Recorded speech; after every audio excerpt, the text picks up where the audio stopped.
For the amendments.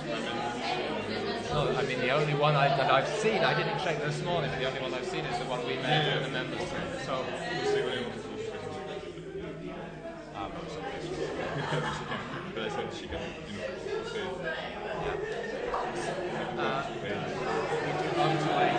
Do you want to? Because I'd have talked through all of this. Maybe you want to introduce the idea of doing workshops and collect the.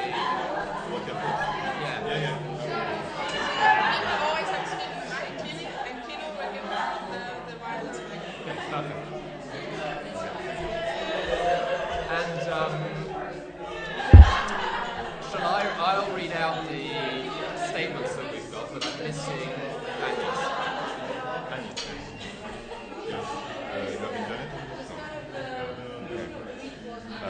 Because what I can do is that I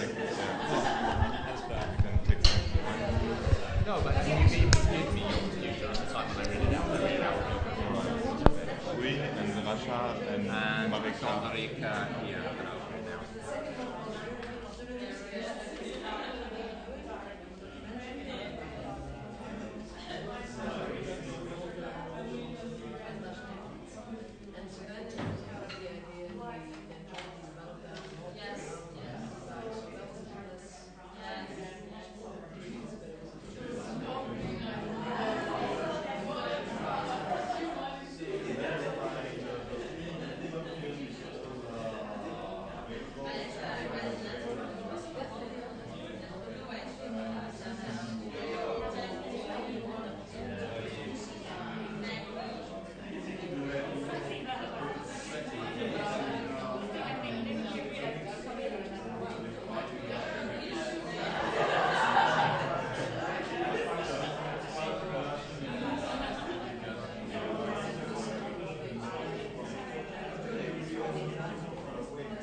Yeah, okay, so I will say welcome, then you present the program, then I take back the word.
Yeah, yes, please.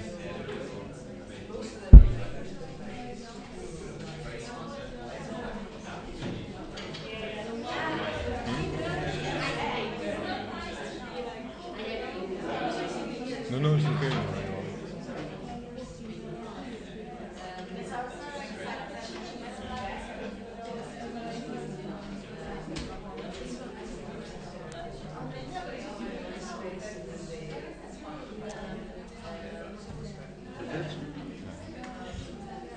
Okay then, so good morning everybody and welcome to this annual General Assembly of European Alternatives. Thank you all for being here on a Saturday morning here in Berlin, and hello to anyone who's following this online. It's being live streamed and the recording is going to be available also after the event, so if you enjoyed it so much you want to live it again, you can do that. My name is Niccolo Milanese. I'm the chair of the board of European Alternatives. The idea of having an annual general meeting is to involve our public and our members more in deciding on the nature of the activities of European Alternatives.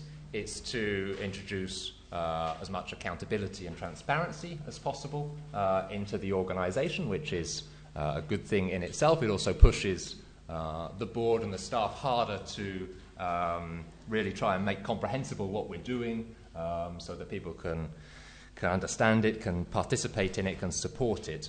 So it's a good exercise for us as well as being important for you, I hope. That's the reason that you're here.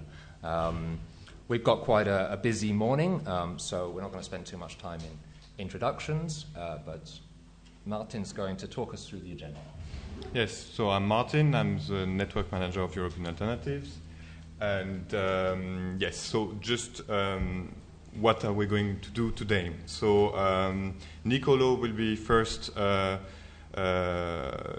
you a report from the last year of our activities. So he will ask some people of the board to also comment later on the strategic goals also for the year to come. We will also present the accounts for 2015, and we are happy to get questions about the accounts, but in writing after the AGM, because it will be difficult to process questions at the AGM. We will then present the strategic document for 2016 and 2017, which you have all received. There are copies over there if you would like to know about the strategic plan. And we are also going to present the outcome of the campus of European Alternatives that happened just in the last 4 days. Then we will be a little bit more concrete, and you will be able to suggest some amendments to the strategic documents and or topics that are not yet addressed by European Alternatives at large, and we really wish to have in our work program. So we will just call out for your suggestions 8 proposals that will be discussed in small groups, and we're going to do 2 rounds, and we're going to talk about that again. So, and of course there will be the presentations of the candidates of the board later. Yes, thank you. I'd like to point out that at the moment there's 5 candidates for the board for 2 new positions. It's possible to be nominated up until the end of the day. So anybody else who wants to think about it over the course of today, you've got until midnight. Those candidates that have already presented themselves, if they're here, will speak. If they're not here, they sent a statement. So we'll hear about that later on at 12:15. As Martin just said, the first part of the agenda is about presenting what we did in 2015. I'm going to try and get through that relatively quickly because I think it's not the most interesting part of the day. To talk about what we already did is sort of nice, but it's much less important than talking about what we're currently doing and what we're going to do over the coming years. So that's where we're going to have really the discussion and the workshops and so on. So I'm going to go relatively quickly through what we did and the accounts. I know the accounts are fascinating, but we'll just present them quite quickly. In terms of what we did over 2015, it's maybe important to know who the board members were over that time, or are right at the moment. Some of them are here. So amongst the board members, there's Lorenzo Marsili, who's here, Alessandro Valera, who's also here, Daphne Bullersbach, who's here, Noel Hatch, who I've seen already. There he is. Pepe Caccia, who is around. Myself. Then there were 4 people who sent apologies. Igor Stokivsieski, who was here at the campus but had to leave. I hope I got his name as close to being right as I can. Srečko Horvat, who couldn't join us today. Tony Venables, who's preparing some events in Brussels that are starting tomorrow, so he couldn't be with us. And Katrin Fiaishi, who also couldn't be with us this weekend. They were the board members. This is the brief report of what we did in 2015, so that you have it in mind. We worked, as we have been since European Alternatives started in 2007, for an open, diverse, democratic, curious Europe that shows solidarity and promotes equality. But the circumstances were tough for the year that many of the current political tendencies were going in quite the opposite direction, towards closed borders, more nationalism, re-emergence of fascism and violent fanaticism, increasing inequalities, stagnant economies, undermining of democratic processes, the closing of civic space, and other horrible things. And so, in order to address this situation as best as we could, or contribute towards addressing this situation, we worked in over 18 countries, combining, as is the hallmark of European Alternatives, a cultural, social, legal and political approach to community building, to developing alternative narratives and promoting an activist citizenship. We could say our work program was broadly structured around 5 main components. There were high-profile public events and creative formats, notably our famous Trans-Europa Festival, which took place last October 2015, in Belgrade, with events leading up to it in 6 countries. It had several thousand participants, a unique mix of discussions and debates, workshops, and so on. It had other important public events in London, Rome, Brussels, Budapest, Sarajevo, and elsewhere. Also in the high-profile public events and creative formats, we launched a new format called Talk Reel, the videos that you may have seen. We're going to talk about them a little bit later when we come to the strategic plan for this year. And we had successful election aperitifs, notably here in Berlin, where people gathered to talk about the results of elections as they came in other European countries. Second chapter that we could organise our work under, campaigning. We took part and led campaigns, notably when it came to solidarity with refugees and for a humane asylum policy. We also campaigned around fundamental rights and civic space. We collaborated with the movement in the UK, Another Europe is Possible, in the run-up to the referendum, and we participated in the launch of a call for a European Republic. Europe, a new version is available, was the name of that call. Third chapter of activity, capacity building and civic education.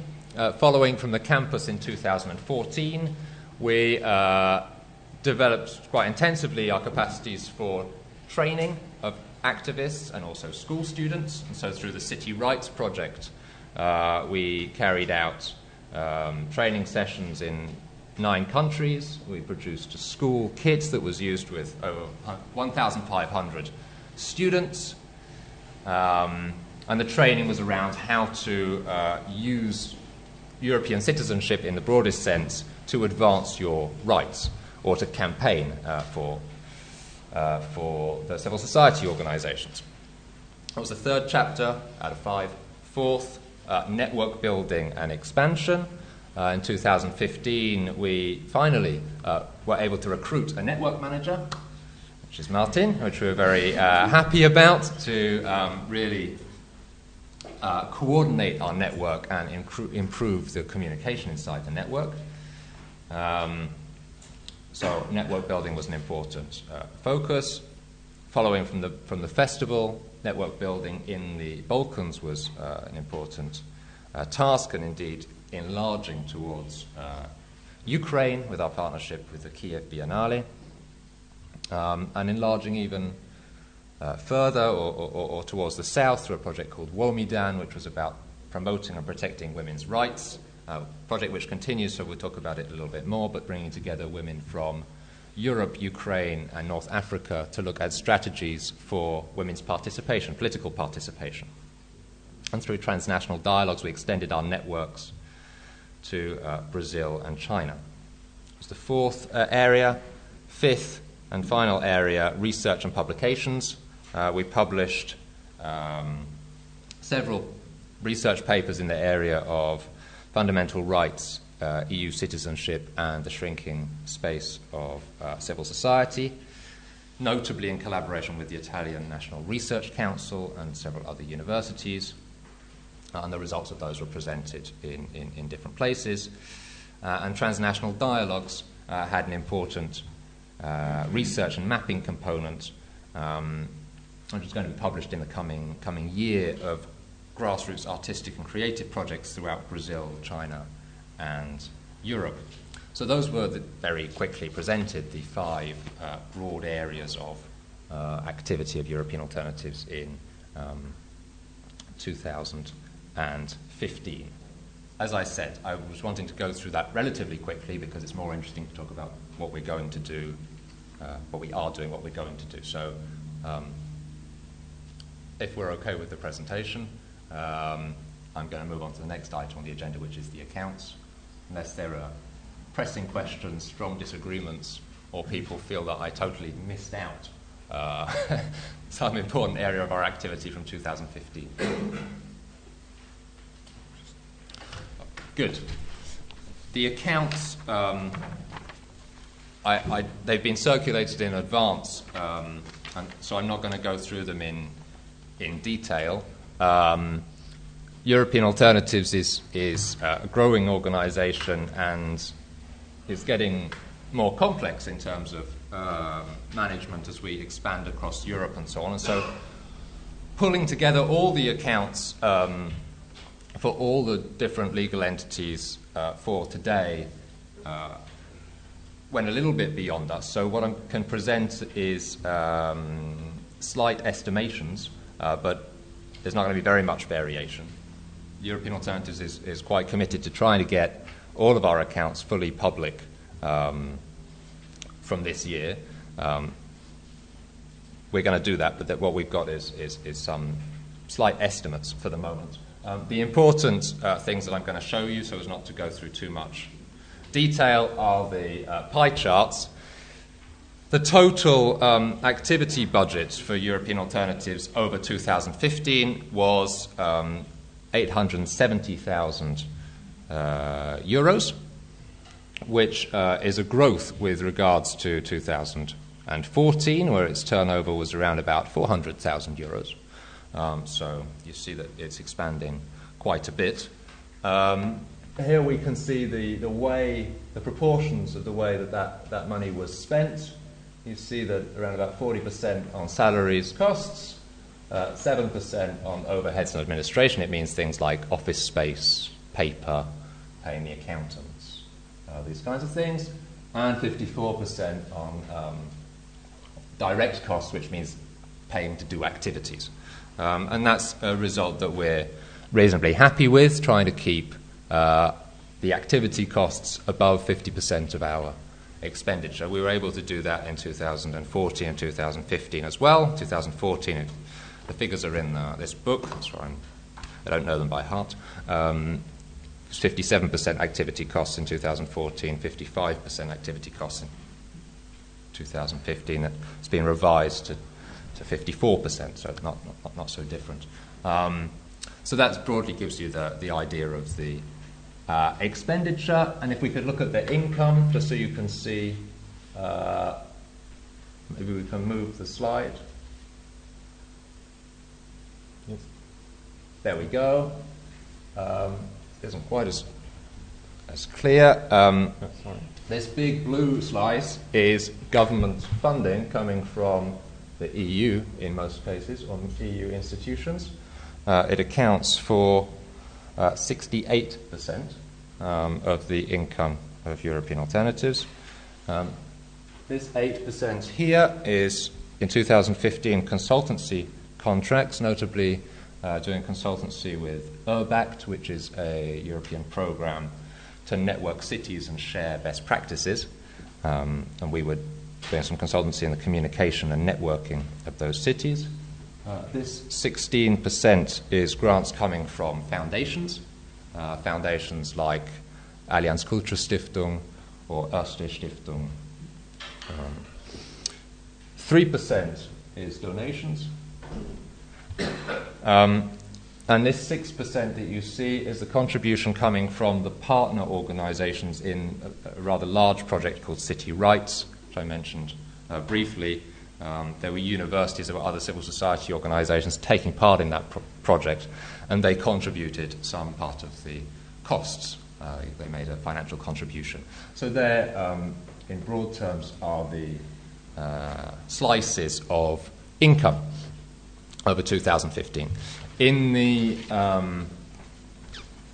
the fuller accounts that we circulated is the list of the funders,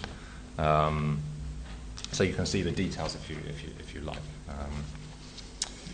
The other, I mean, you can also see the much more detailed figures if you really want to get into that. I'm not going to go through everything there, but I do want to highlight one point about the situation of European Alternatives finances. Well, maybe 2 points. So the first one is they're reasonably okay in terms of we don't have any debt, we don't have any great funding shortfalls. The organisation is continuing well, it's growing, as you can see.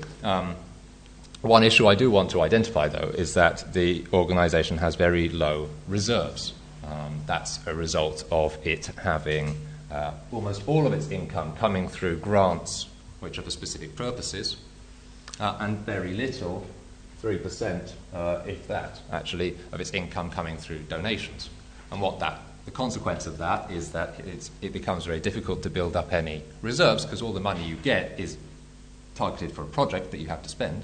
Otherwise, you send the money back. You can't keep it. And so the result is the organisation has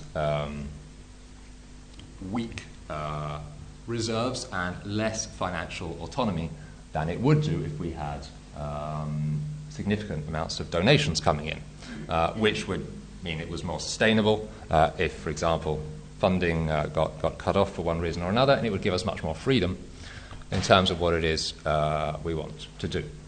So that was the main point I wanted to highlight about the accounts. As Martin said, unless there are just issues of clarification that we can maybe do now, any detailed questions about the accounts I would prefer to have in writing, and then we can find out the answer and give you the real answer rather than us improvising. But if there are small questions, then we can deal with them now. Please. Yes, excuse me. You need to use the microphone for all our friends online. Okay, so on this accounts paper, yes, page 5, it says that 2015 the total income was around 500,000 and a bit. Yeah. In 2014 it was more than 600,000. And on the other page, total budget is 870,000. So I'll explain. Don't get it. It's a good question. The on the lower figures that you cited are the numbers for European Alternatives Limited. So there's two parts to the answer to your question. One part of the answer to your question is European Alternatives has several legal entities. So the numbers you just cited are for European Alternatives Limited, which is the main legal entity. It's based in the UK. It receives most of the funding. It makes most of the expenditure. But it's not the only entity. There's also Alternative Europee, which is an Italian law association. There's European Alternatives Berlin, which is a German law association here. There's Alternative Européenne, which is a French law association. So one thing is about combining those incomes. The other part, the more important part of the answer to your question, though, is that the graphs that I showed you are for the activities of European Alternatives. And not all of the money that's spent on activities is shown in the annual accounts of the organisations of European Alternatives because it's passed on to other partner organisations who realise the activities. And so actually a big part of that for this year was the City Rights Project, where we worked with 10 partners. European Alternatives Limited received the funding, but then parcelled it out to the partners who helped us to realise the projects. We thought it was more realistic, given that those are European Alternatives activities, to represent all of that as the activity budget. And that's why it's larger than the amount that shows in the accounts of European Alternatives organisations. Does that make sense? Yes. Okay, but it was a good question. Any other clarifications? Otherwise, I want to move on to the meat of the day, which is talking about what it is we're doing, what it is we're going to do, the current political situation. Okay. Accounts. Good. So, the way we decided to try and talk about our activities and our strategy for the coming year was to develop a strategic plan, which was circulated in advance, and I'm going to go through now, so that you can get more of. The strategic plan was developed by the board and members of the staff, so we did our best to include everything we could think of here in a short and comprehensible format.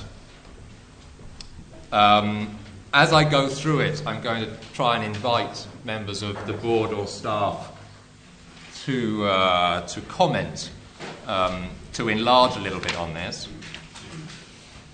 Then we're going to have the report from the main streams in the campus, briefly, because I think most of you know what was there. And then we can have some discussion and proposals for topics which need to be developed further that are currently in the document, or topics which are missing from the document that you think need to be added to it. And we can break out into smaller groups to discuss those areas and perhaps make a series of proposals for what ought to be added to the strategic plan or the activities. I hope that's clear as a procedure. So we're going to try and present what we've currently got in mind. Then you can suggest further things or amendments. We talk about those and we formulate the amendments. So, to run through this,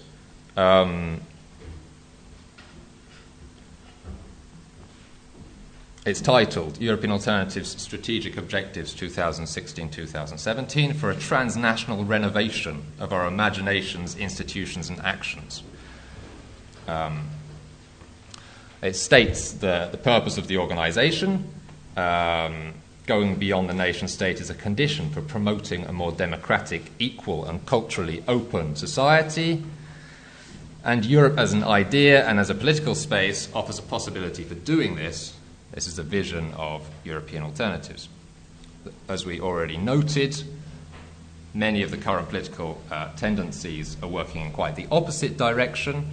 And so to promote a transnational renovation of our political imaginations, institutions and actions, we think we need to work in the following areas or towards the following objectives.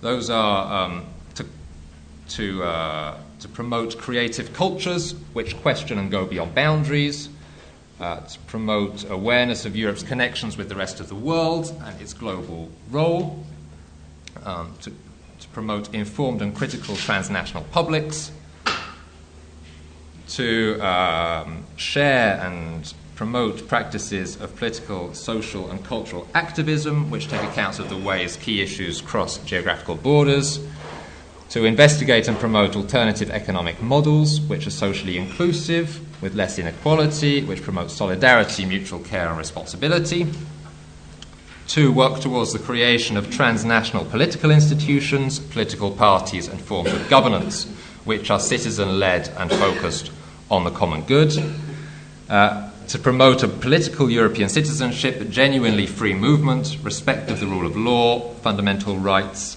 and the possibilities for political participation and expression of all parts of society. Those are the broad objectives. And so we have a series of goals and activities planned over 2016 and 2017, which I will start to introduce and bring in people to comment on a little bit further.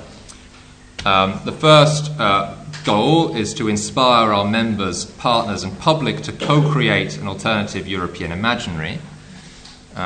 What's mentioned here is that in autumn 2017, as many of you know, Trans-Europa Festival will take place once again.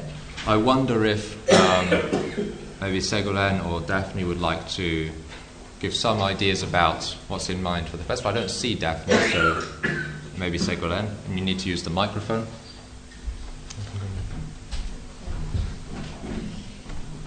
So for Trans-Europa Festival 2017, we've discussed, as you know, the festival is a festival of artistic, political and cultural activities. So it mixes debate, cultural activities, exhibitions, Daphne is back, and festive activities. And this year, Daphne, we are presenting briefly the festival. And this year we had a lot of discussions on the direction it could take, and the three main topics that came out of our reflections, but it's not totally defined yet. It will be a continuing work. One is on refugees and the role of Europe as a welcoming space rather than a space of exclusion. There is the question of the rise of the extreme right and of populism, and that is quite linked. We would like also to include all the questions of the new political attempts at the local and municipal level to change the way democracy works. That's linked to what we did at the campus on the city stream, and all the work of what what experiences there is in terms of renewal of democracy at the local level that can be pushed and taken forward to the transnational level. It will take place in several cities. There will be 1 or 2 main hosting cities. For the moment, it's not totally finalized. We've been in discussion with some cities, and we hope it will concretize. But in any case, we've got strong partners in places like Kiev, Madrid, Warsaw. We had the list of cities yesterday, but today I'm a bit out of stream. And that's it. So it's an exciting opportunity. It will be the main next opportunity where there is the possibility to meet all of us again, mostly because usually we don't have like such overarching activities during the year, and we'll discuss it maybe in the next sessions of this AGM to see who, what, if you have ideas on how we can bring all that together, and that's it. Thank you. Ségolène said there's a possibility in the workshop session or in the World Cafe session to maybe focus on the festival, if that's something that's particularly interesting for you. To keep on going through under the first goal of inspiring our members, partners and public to co-create an alternative European imaginary, one of the most visible things that European Alternatives has been doing already in 2016 and intends to continue to do over 2016-2017 is to organise high-profile and symbolic events which influence public opinion and invite more people to join us in creating an alternative Europe. Maybe I could invite Lorenzo to say something about those such high-profile and symbolic events that we already organised in 2016, why they're important and how they might continue in 2017. The mic's there, there's no one there.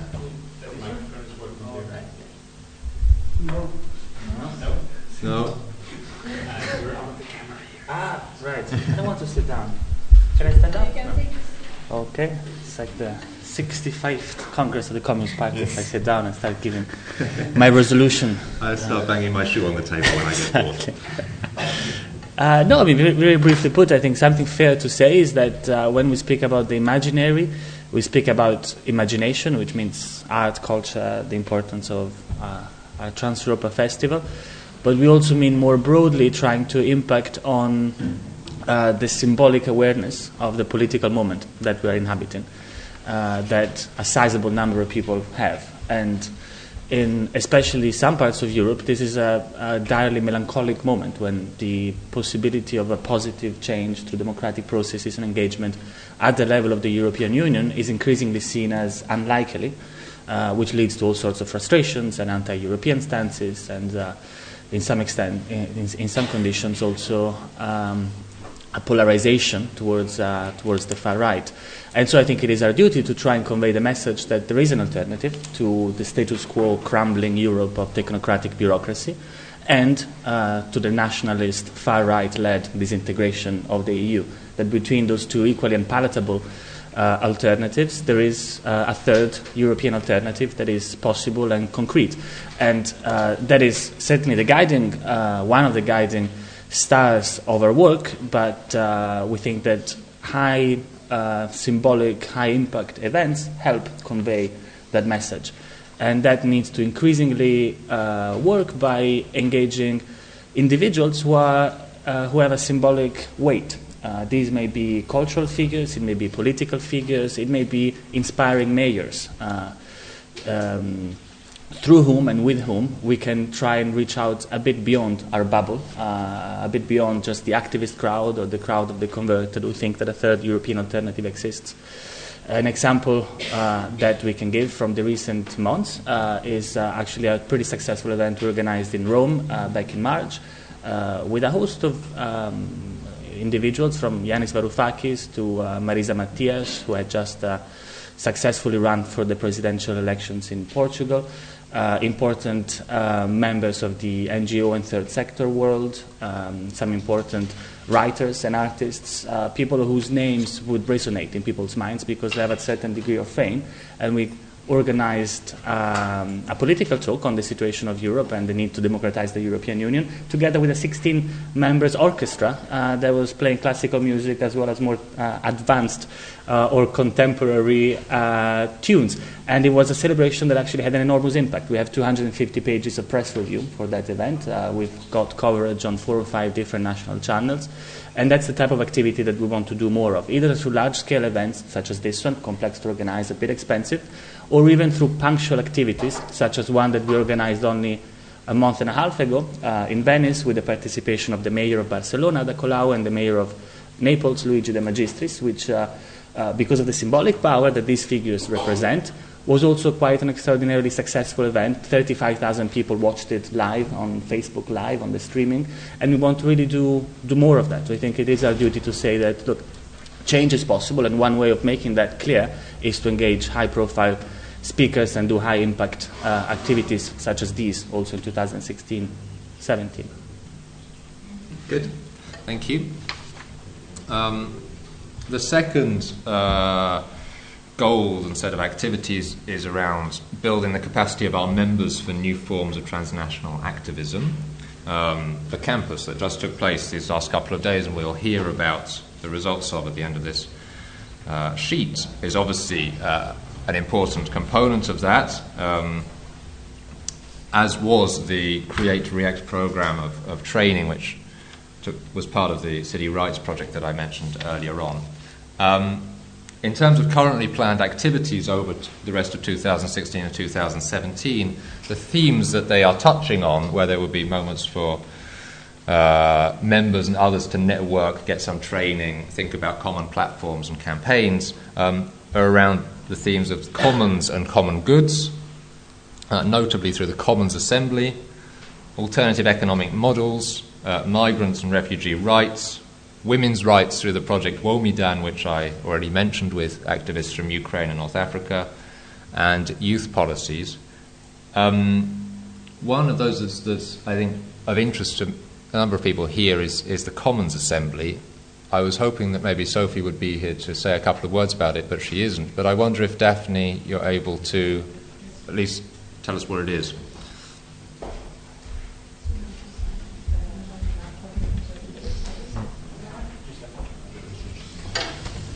Yeah, so Sophie Blumen is the network, or she's the coordinator of an organization called the Commons Network. It's a network of commoners, and one of the first meetings, we are also part of that network, took place in Paris recently, or near Paris, where I went and where we prepared, in fact, the upcoming Open Assembly of Commoners in Europe. It's going to take place on the 16th of November in Brussels. Under the name of the European Commons Assembly. So this is the name that was decided to be given to this group. Actually, Vitaly, just nodding, has also been at this meeting and is part of that network. And there is going to be a launch for the text that came out of our meeting of the sort of manifesto of this European Commons Assembly that we have published already on our website for the purpose of you having a look at it now. But in fact, there will be a common launch of that call in September in order to gather also wider attention for the meeting coming up in Brussels, so that people are aware of it, and can join it. And yes, I think that's it. Okay, thank you. That's clear. The third action, goal and activity, promoting the critical engagement of civil society in transnational political institutions. I noticed reading it through that it's a little bit heterogeneous, this point. There's three broad areas to it, but it's about trying to get civil society to be involved in the transformation of, let's say, existing transnational political institutions where they already exist, and the task is to try and transform them with activists and civil society. So the first point that's there is about the EU Balkan Civil Society Forum, something that we already organised this year in Paris, bringing together activists and civil society from the European Union and the Balkans on the margins of an intergovernmental conference between the governments of the EU and the Balkans to present a rather different picture of the key issues that were being discussed. This year it was mostly around environmental targets, energy, and a little bit of migration issues.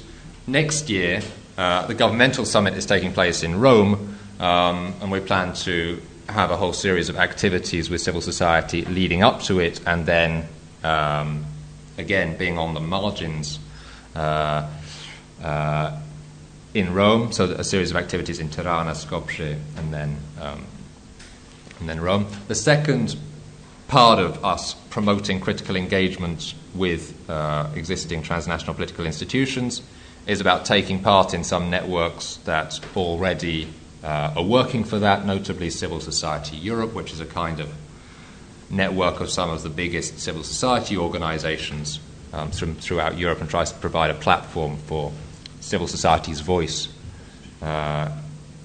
in dialogue with the institutions. The third, and perhaps slightly different, that's why I say it's heterogeneous, slightly different part of promoting critical engagement with the institutions is that European alternatives will continue to call for and work for genuinely transnational political parties to emerge. And that, maybe to put it in one sentence, our conviction is that changing various parts of the European constitution and institutions is going to be very difficult without a political force which embodies an alternative Europe in its reflection and in its structures, and so genuinely transnational political parties are perhaps going to precede at least progressive political change in the European Union, and so we ought to work towards promoting them or even creating them. That was point 3. Point 3 was rather connected to point 4, which is to some extent about creating new forms of governance that directly create the local to the transnational. And notable here is our work in contributing to the emergence of a network of what could be called rebel cities. Maybe I could invite Beppe to say just 2 words about our work in promoting the emergence of a network of rebel cities across Europe. Just very briefly summarizing, because it was part of our discussion also on the campus city stream, that it's quite clear that most of the neoliberal transformations of the past 2 decades, and particularly what is happening with the austerity crisis management in the last 7, affected directly the level and the quality of living and the social fabric cohesion on urban level. But in the same time, these places, our territories, our urban environment is the place where the most interesting cultural, productive, and even social protest and social mobilization phenomena took place in last years. What has happened is that this accomplished a series of different, heterogeneous, new political experiences on local level. In some cases, and in some very important cases, given also the result of having new local government radically oriented to build up alternatives on urban scale, and facing immediately with the problem that most of the limits and contradiction of these new local government experiences are created by the national state and the European institutions level for that cities. So basically, and was also the core discussion we had in the city campus, in the city stream in the campus, is that we need both to have a real interactive exchange of best practices among the cities, but in the same time to use this permanent level of exchange of experiences as the core of building a political space in which the cities itself, aiming to be the engine of change in Europe, could play a crucial role as political actor on transnational level. Okay, thank you. Fifth point is about innovating with forms of media, promoting connections between publics and a common progressive agenda. Quite crucial in doing this is our Talk Real series of episodes and, of course, our emerging media network. Maybe, Marta, you can say a couple of words about those.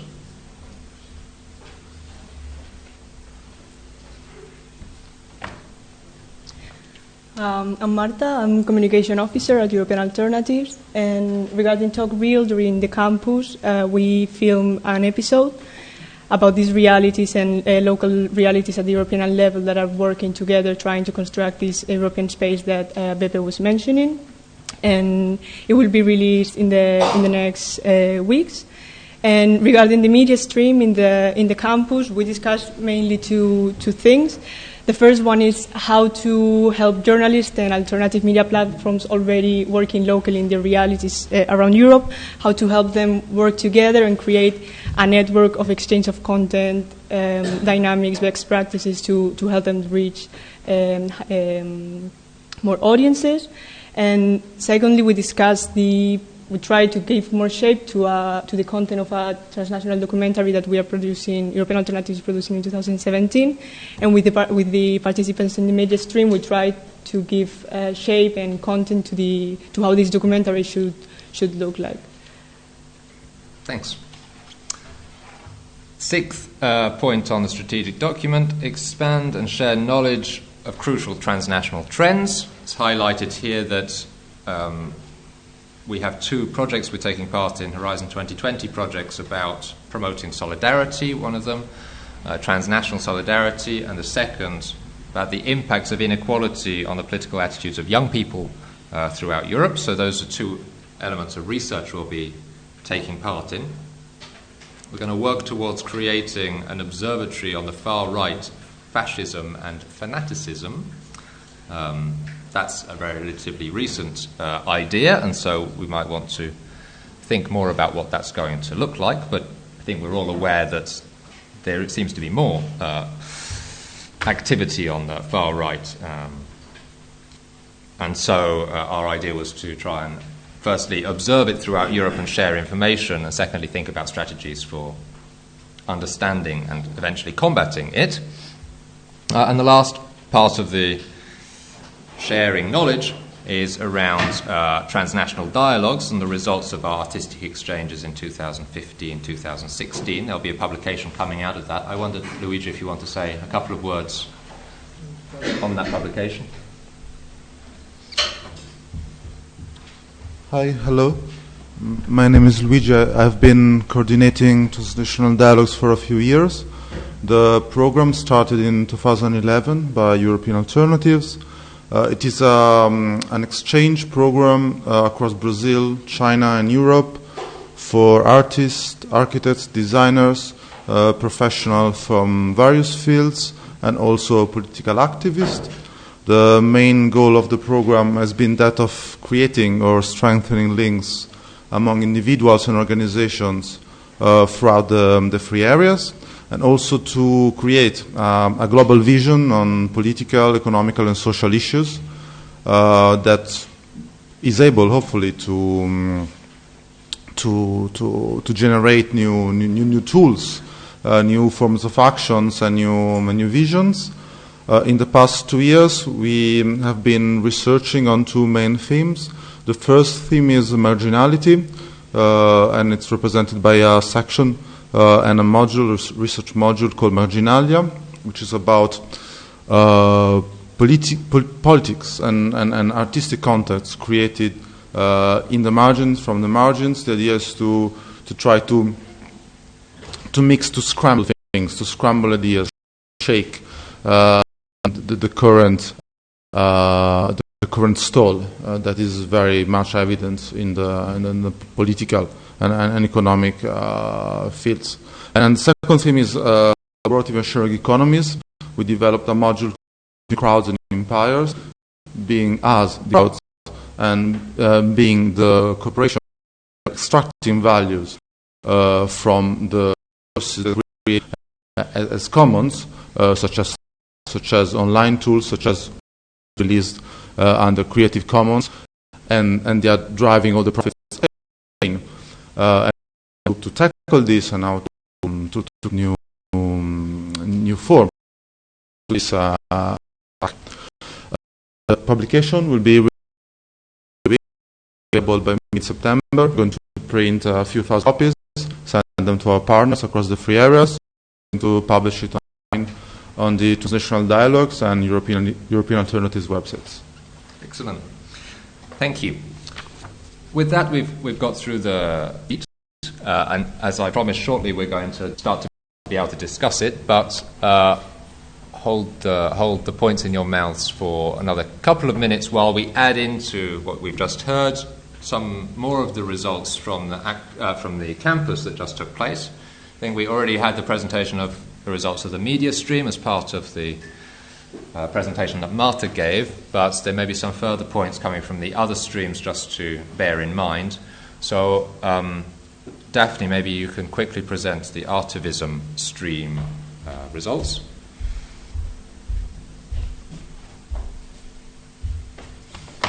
Yeah, so the activism stream was one of the streams at the campus. And basically our question was, we wanted to, or we invited people who mostly come from artistic backgrounds to take part in that stream and look at the topics that are that they are mostly concerned with, or that they're already working on, and what kind of examples or practices that they can share, or we can share together, and then at the second day understand what are in fact methodologies that maybe would work transnationally, or that we could maybe even co-develop together towards the concrete context that we opened up, which could be the next edition of Transeuropa Festival that Ségolène briefly presented before, which will take place in autumn 2017, and which could give a potential context for coming up with a project or idea of transnational political action from an artistic point of view. In fact, we started by looking at what kind of topics concern us most. In fact, the topics that the group sort of voted on, let's say, are the first topics that we have already been through. So we felt the rise of fascism and the extreme right is an extremely important topic to us. The commons, alternative economic models, and migrant and refugee rights. And then the rest of the time we were looking at different practices, and then went to, in fact, developing ideas into groups that we might potentially want to work on in the future. One evolved around the issue of language in Europe, so kind of looking at how language frames our world, and how obviously in Europe this is a big challenge of excluding people from our activities that can't join us, because most of the things we're doing them in English, and also kind of what kind of common language we might in fact create together. And the second idea that emerged was maybe a bit more practical, about thinking what kind of punchy activity we could come up with.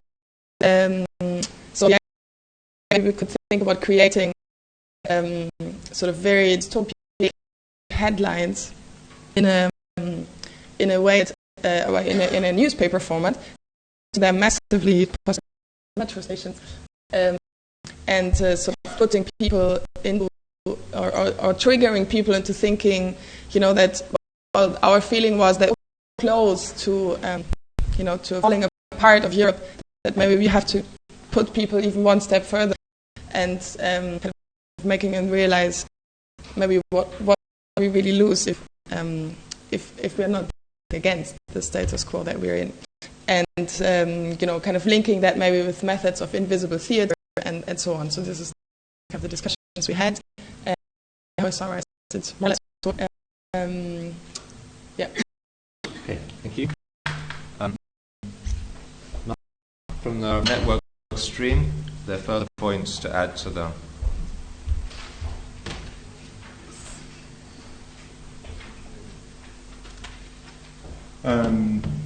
So at the network stream, we invited transnational and national networks from all over Europe and their representatives and coordinators that are coming from different kinds of fields, the commons, but also political parties and networks working against or trying to change the systemic, trying to fight against neoliberalism and the rise of the extreme right. And so actually it was an important moment just to get together, because these moments of transnational networks getting together is quite rare. So the first actually objective of the stream was actually to bring these people together and get to know each other a little bit more and think on mutual ways to support each other and to fight against the systems that are threatening democracy and that are producing exclusion and oppression of diverse groups around Europe. And for this, so we've been reflecting on what about specifically on the issue of neoliberalism and how the neoliberal movement was organized and try to learn something from this, from what they are doing, because they're quite powerful. So that was kind of an inspiration for the networks that were there. And look at where we are currently strong on the transnational level and not really strong on the transnational level. So there was a reflection on ourselves first. And then what we wanted to do is to experiment, to be more concrete, to experiment and dream about the possibility of a transnational European party and structures that would actually allow us to support our work as transnational networks and be more effective in working together to fight against these trends of rising far right, but also neoliberal forces. And so we've come up together with 6 objectives that I'm not going to read here because they are still under construction, but the 6 objectives are to have a strong analysis of social, economical analysis and critical analysis of that help us to back our work, to have a structure that allows us to strategize much more between networks, to develop trainings and also look for existing expertise around our networks and share these resources much more to be able to be stronger and also to make public a little bit more our vision and try to reach out to audiences that we usually not reaching out to, and also to enact and enact alternatives through displaying through events, displaying our vision and how do we what are the initiatives that are already there that is actually showing what we would like to have instead of the current status quo. And we all committed to meet at the Transnational Festival again, but we also shared moments where we could meet again as well. And yes, and so we are hopefully going to continue these conversations. Thank you. As I said, I think we had the media report when Marta spoke. Beppe already touched a little bit on some of the things from the city strand. I wondered, Noel, do you have something to complement? Oh, is it Noel or Ségolène, or both of you? No. So we were looking at building rebel cities around a set of common goals.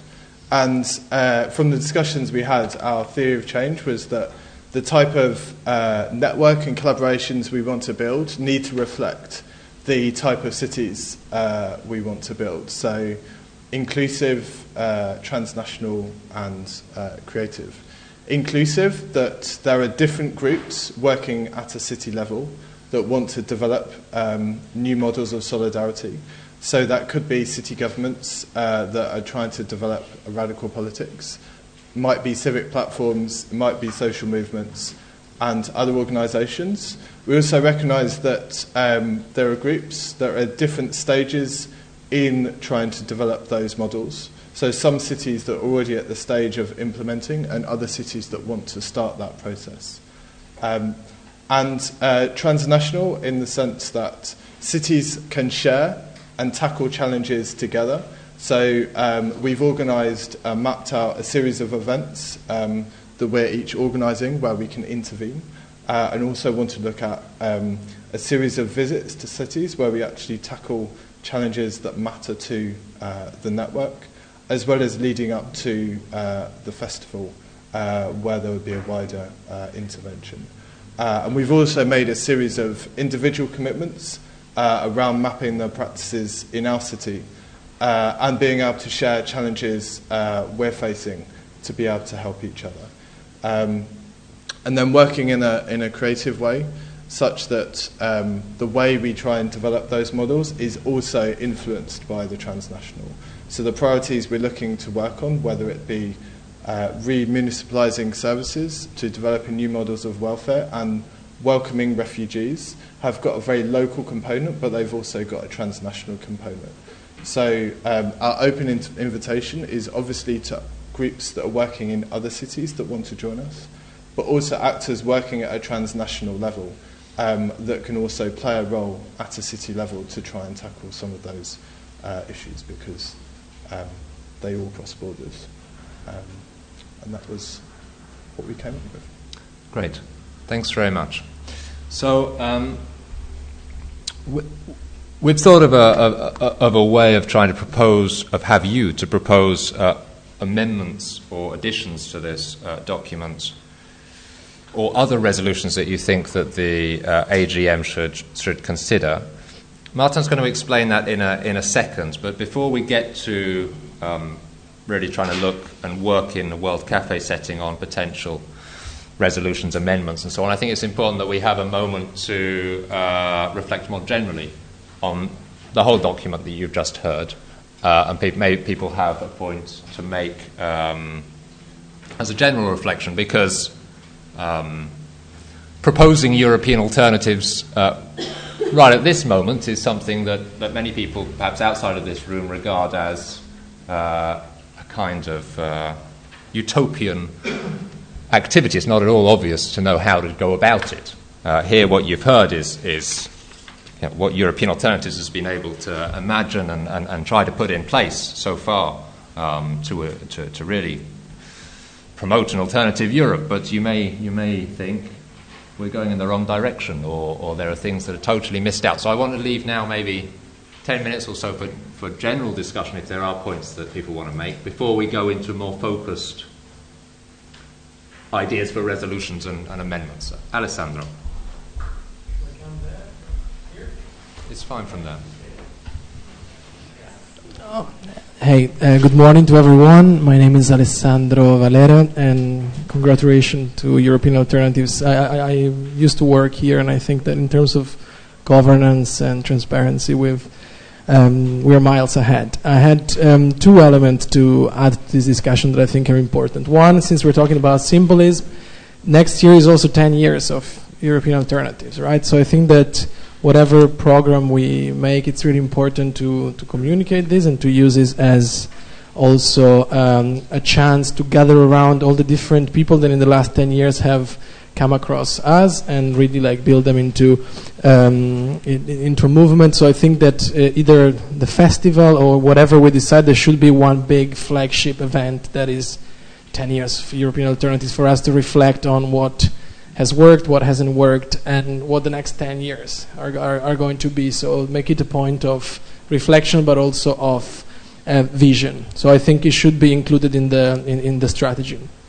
The second bit is that I didn't see any reference to Brexit. Perhaps it was something intended, but I think that next year is probably going to be the year in which Article 50 is triggered by the UK, and we know that the democratic and open Europe doesn't necessarily mean being in the EU, so that's not necessarily a disaster in itself. But we know that the reasons why 52% of the people voted against it are largely the reasons that we're trying to change in Europe. So I wonder whether, European Alternatives is registered in the UK. There was a huge vote by young people in favor of remaining. I wonder whether we should add as a priority at least to reach out to these people. There was a demonstration in London in favor of the EU. When was the last time we saw that? Whether we could do something there for these people not to lose out of their country leaving the EU. Very good. Thank you for these 2 points, Alessandro. Other general reflections? Guppy? Could you go back to goals? It's not so much me as Sebastian. Sebastian, could you move back to goals?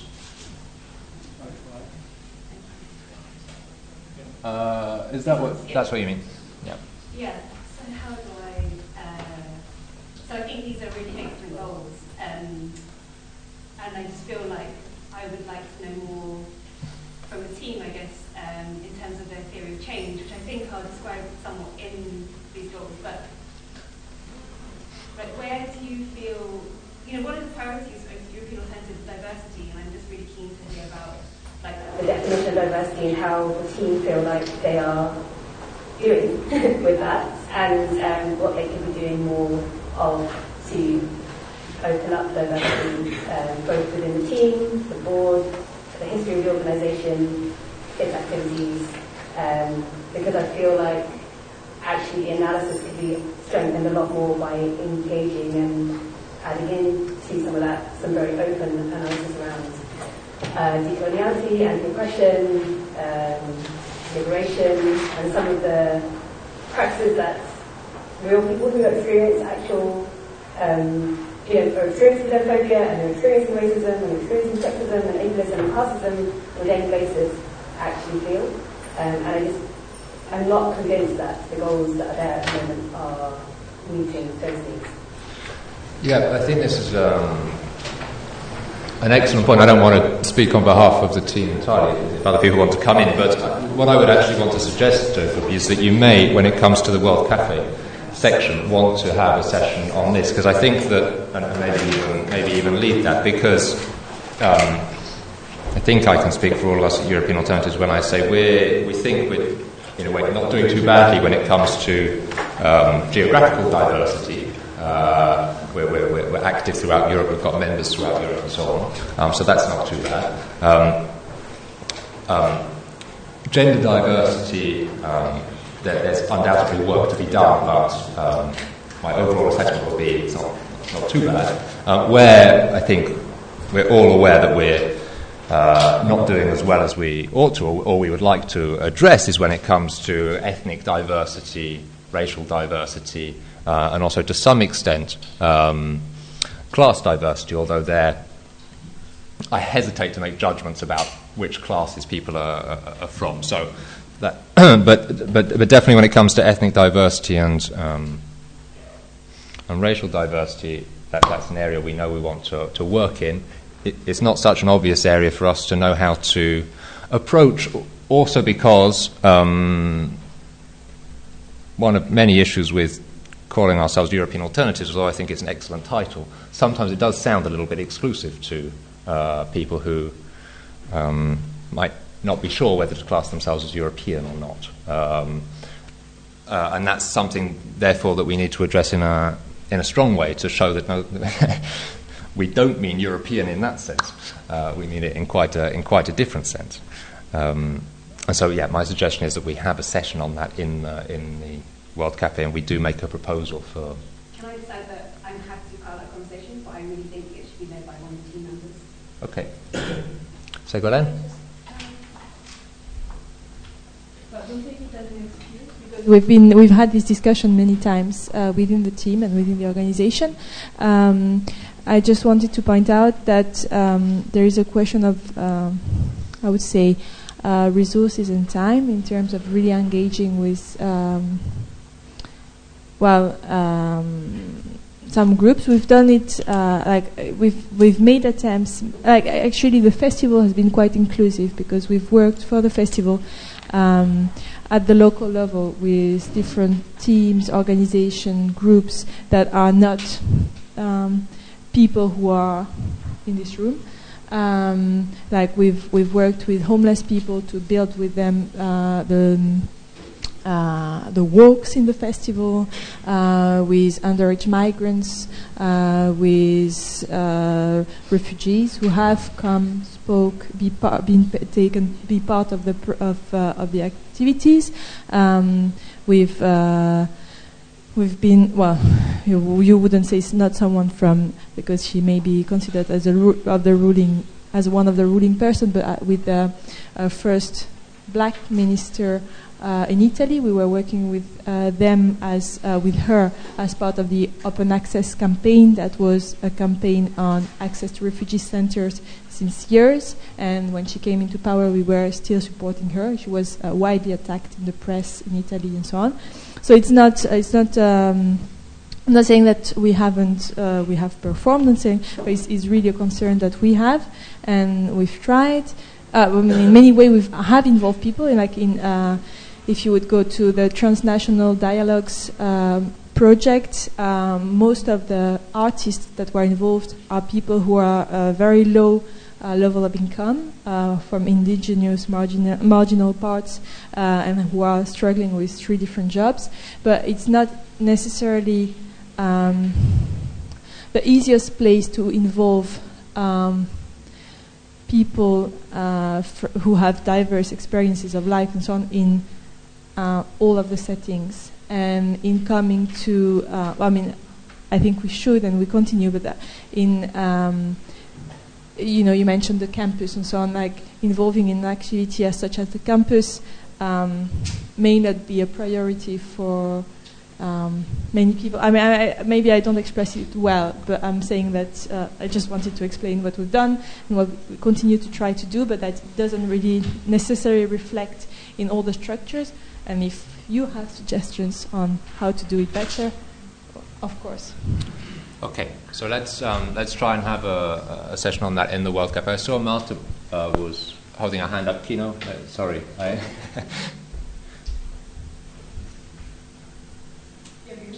think I didn't explain before Talk Real, because I think I missed the part. I just said that we filmed this episode during the campus, but I didn't explain what is Talk Real. Maybe some of you don't know it. It's the alternative media series of episodes that European Alternatives have been producing for 1 year now, and it's one of these try to be innovative alternative ways of communicating what we are doing and trying to engage new audiences. We're working with different formats. We have different profiles of episodes, and we've been producing a few episodes during the past months. And you can visit the website it's www.talkreal.net, and just to make sure that everyone understood. Okay. Last points of general reflection. Otherwise, what I will ask is for Martin to introduce how we're going to work for the rest of the morning in terms of proposing and working on amendments and resolutions. General reflection on the strategic game objectives. No? Okay. Martin.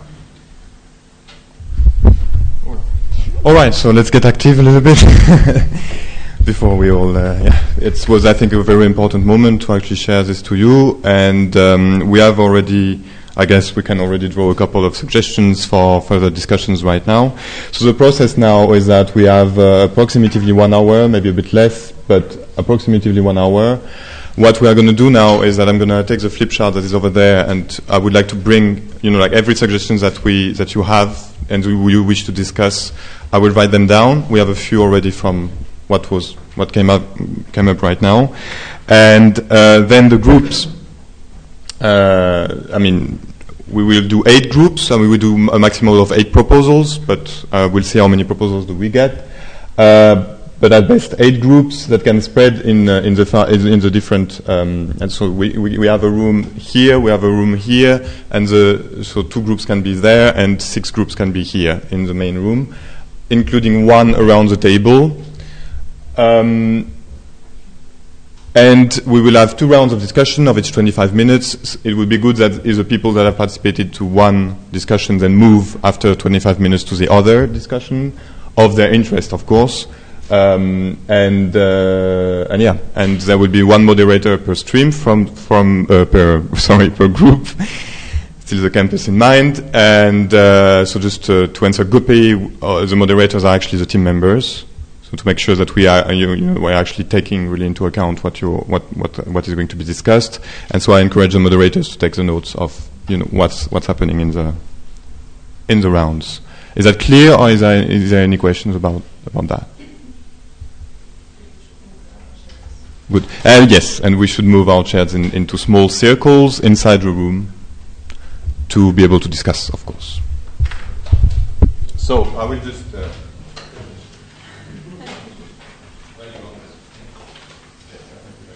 Here.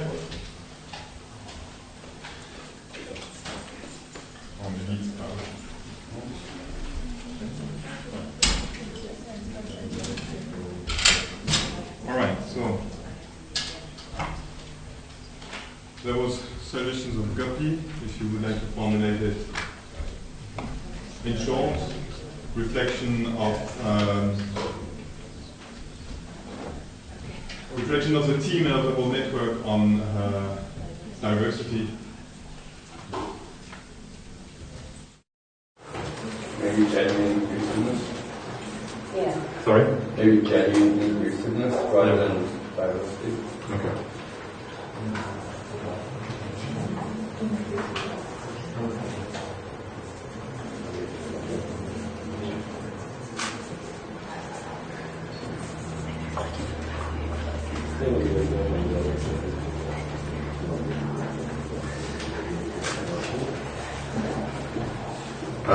Maybe I sound to go the reflection about the complexity, or yeah, I think you can summarize it as adding as a priority some sort of program to reach out to the young people.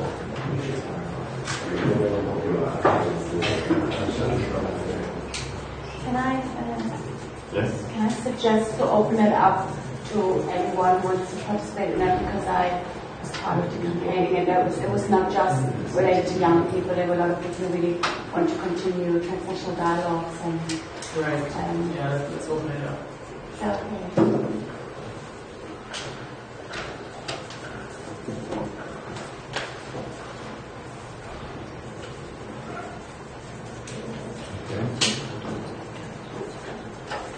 Another suggestion? We have 2. I propose to have a round of culture of a festival. As usual, it's still quite open, and we would welcome all discussion and input from the members of what you think of your festival should be, how it could be done, what you expect to see and hear and potentially consider.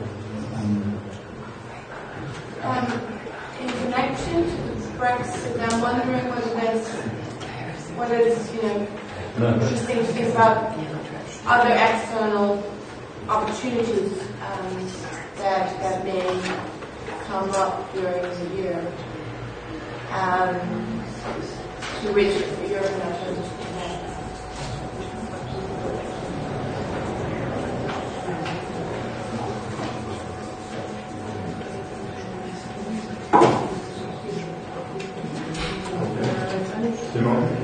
also the general issue of EU and non-EU Europe.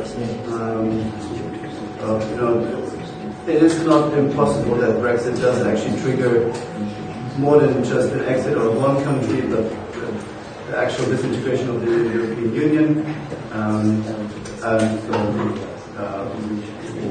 While EA is not a EU project, the EU is still an important sort of bracket for Europe. And then what would be a European alternative without the EU? So if that is, even if it's not wanted, but it has to be confronted. So reflection on EU, non-EU. EU, non-EU. Martin, can I? Yes. Yeah, just to say something in line with what Steve is saying right now. Like, even though the focus of the European alternative is not primarily on the EU and political structure, but more widely Europe and even neighboring countries and so on and so forth. But we obviously want, as a European alternative, to acknowledge the EU, correct? And in that frame, besides the British youth who supported the EU, there are some other issues that could be part of the resolution, strategic framework, and that is definitely the pre-accession countries, because let's not forget that there are 3 or 4 countries. I'm speaking from the standpoint of Montenegrin citizens, and we are in the pre-accession process.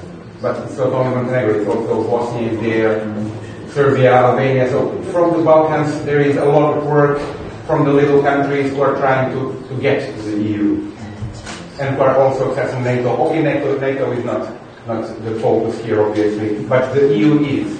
So we have Britain who has left, and we have many young people, many citizens there who feel the part of the European Union yet. And then we have new ones coming, and it must be, in my opinion, in a way, part of the strategic framework, including those citizens and just thinking about them as well. Yes. Okay. Any other points? We can have 3 more. Yes. Hi, I'm Heike. I'm a non-medical member. I'm here for the first time, so hope I assume what you is interesting for you. My focus on Europe is very much focused on democracy. And as I know, you ran a European Citizens Initiative. I was involved in the European Citizens Initiative, and I have the feeling that any improvement for you has very much to do with better participation instruments for critical citizens or all active citizens, and maybe even better instruments for more direct democracy. So maybe somebody might be interested to discuss this.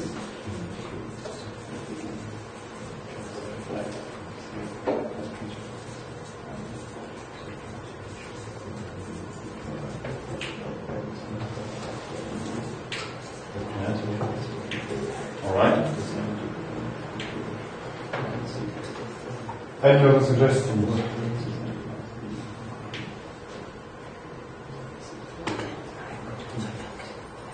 No? Okay. So we will do 6 groups. Unless there is another. No? 6 groups. So we can use the room here. I think we can use the room over there. Not really. No. So we make 5 groups. I thought 5 groups in the room and 1 group perhaps in the other room. And okay, and for the moderation team, 3.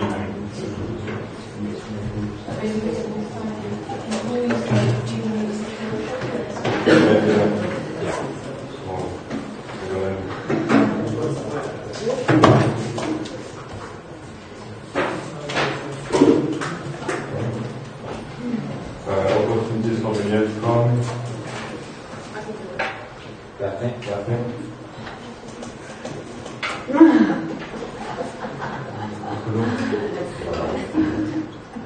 Young people ready to break this? I can do accession. Huh? I can do accession. Accession.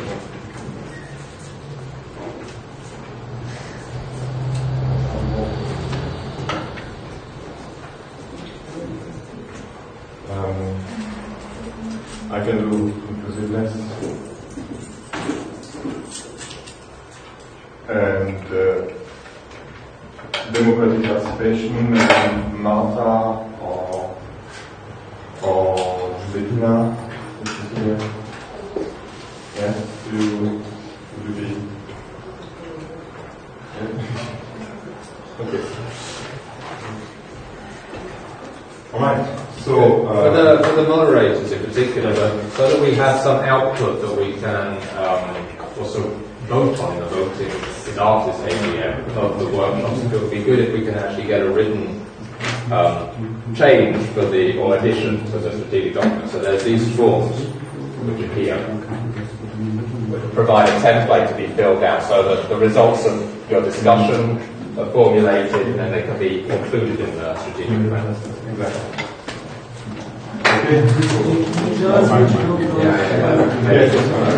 So,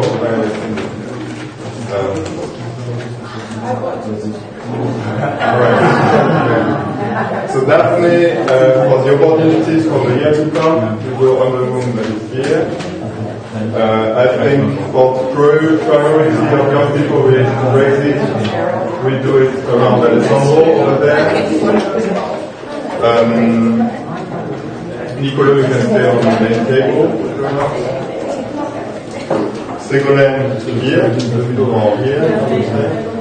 Yeah. And then we go on that corner for diversity. And Josefina, I think you can do that corner over there. We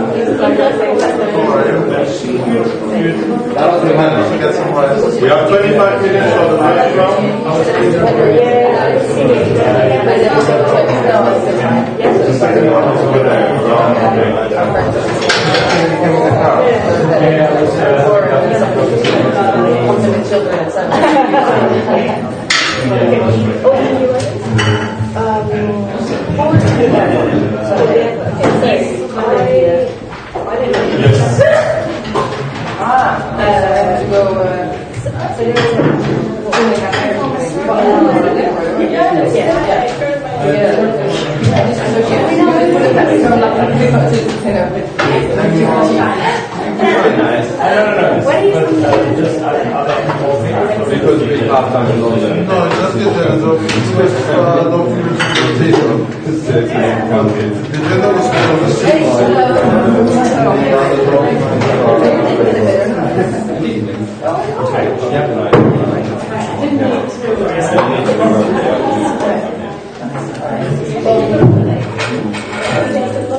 And how did you find out about this? Actually, I was quite interested in European alternatives for quite a while because I'm a cultural manager and I work for the government and also for the civil sector. There is a friend from Montenegro who introduced me to your organization, and she is a friend of Olga. So me and Olga have mutual friends, and Bojana, the mutual friend, was talking about it, and I was kind of browsing through your website and figure out that because I work in similar areas from dialogue, so I kind of wanted to. Yeah, absolutely. I'm sorry, we look like we're private. This is about accession. Accession to the European. Can I take these for these your documents? They're mine, but you can take them nonetheless. I don't need them. There's more over there. Oh, that's where the table is. But I'll just leave them. Maybe you need them for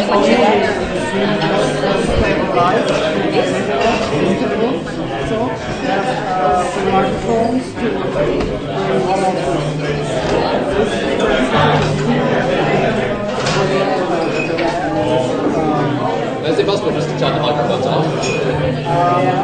io posso to see one secretarial staff. Let's not turn the microphones on.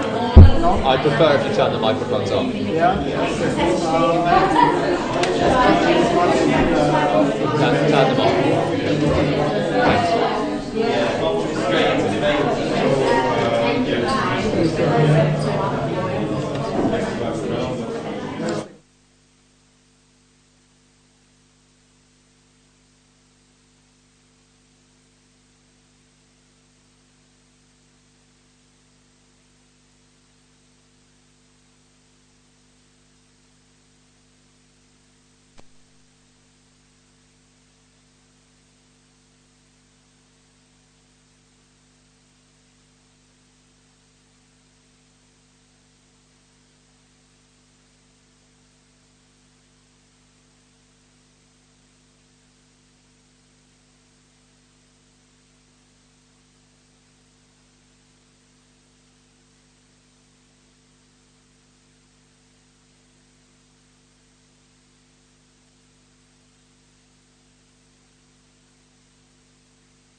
example, how much more it is related to for example, like I think what people are saying here something like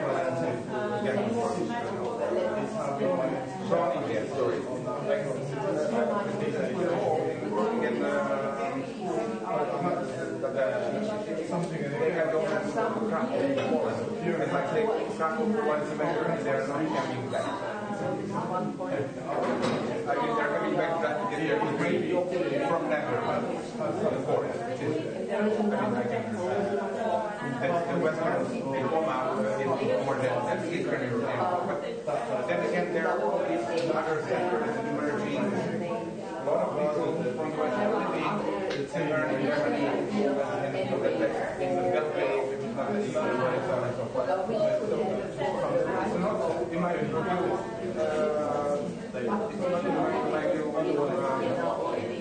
the obligation of the European authorities to decide if the new member should be joined or not. This is the EU job. This is not Brussels to do. You cannot decide. But impose a new member in the program to open up towards the youth. I mean, why not?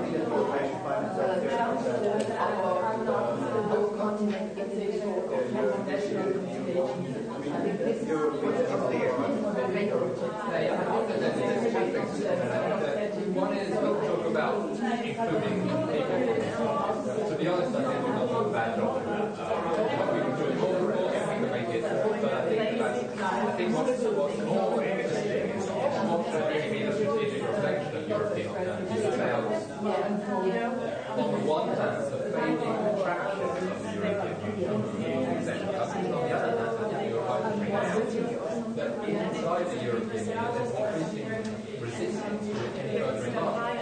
And this kind of situation potentially quite dangerous. It's also interesting in terms of thinking about I'm saying that if we want to review how we do it with European alternatives, and this is also part of presence and use.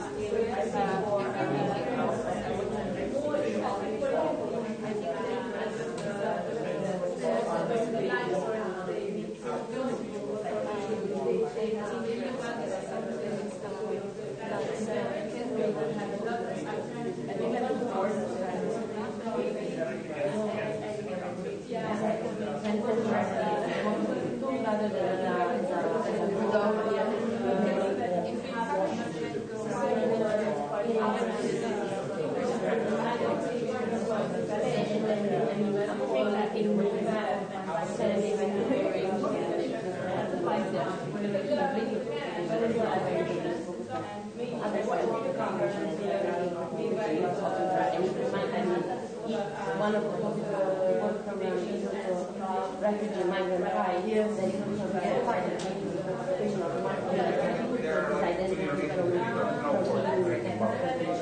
For example, 10 years ago, when the integration started, I would say they're probably one of the reasons why we are integrated in the EU, because they're going to take Britain, build up big asylum centers for migration in Texas. Now we have those centers, and we have people from Syria and Africa walking around our little city, which was never the case, because we are not the racially or ethnically diverse state, which is the case with most of something that actually brings an action. Both of them. It's a very interesting example that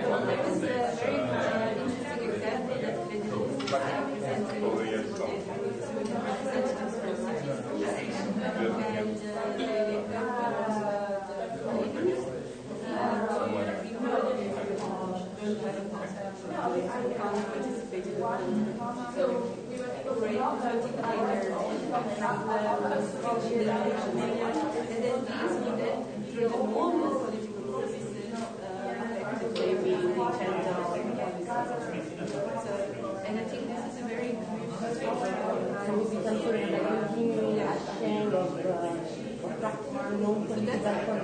situation that, because what I'm trying to think is that I mean, here in democracy, a goal, but then I don't know.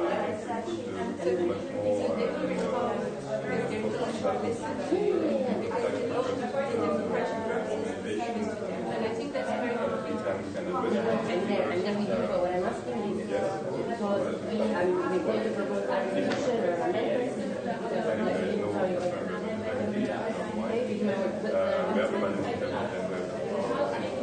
so we have to bring this part of the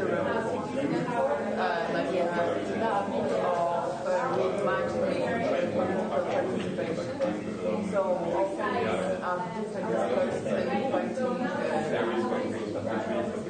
diverse actors to comment on how they want to be represented. So maybe something like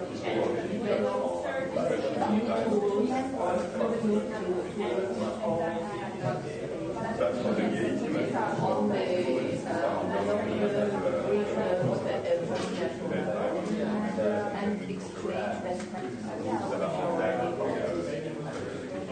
best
that was one solution.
As long as it's silent.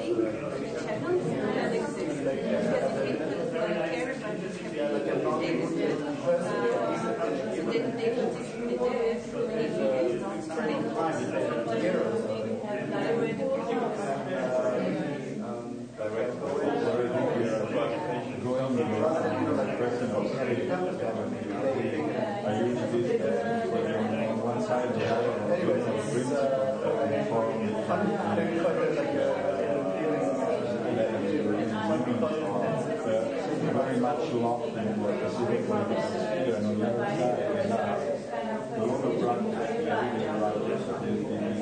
the opportunity in which citizens can involve. I see this from my perspective, because I was some kind of participatory process and kind of, I think here in those thinkings of tools are exactly the kind of practices that I use and I try to expand in order to bring in citizens to take their opportunity to on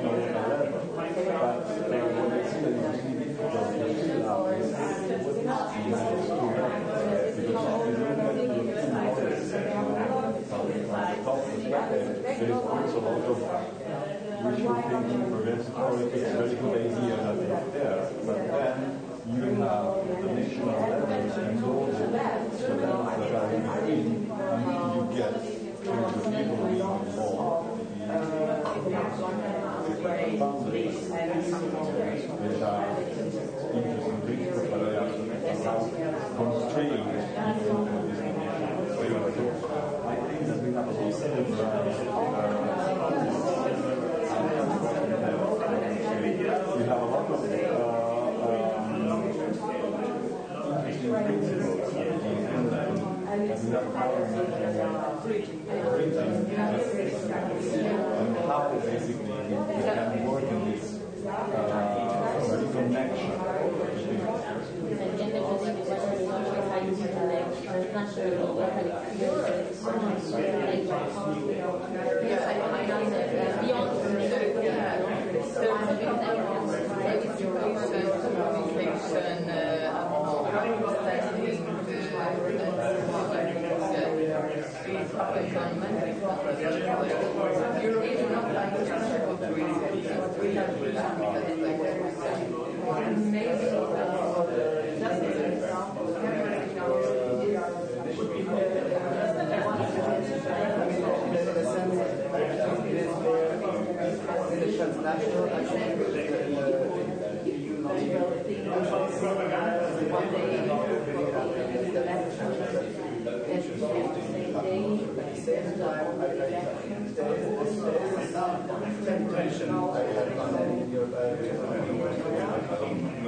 between But would that translate into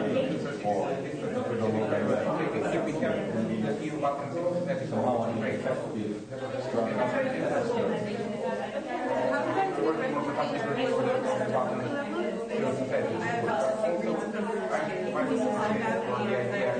that kind of might connect everything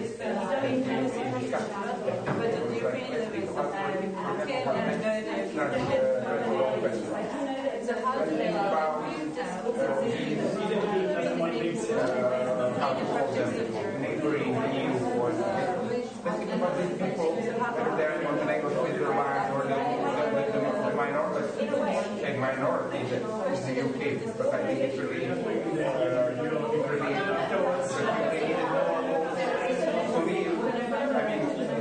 they barely have enough votes, so we have 50% of people here. And it could be the similar concept. Pre-accession country in Switzerland, the UK, the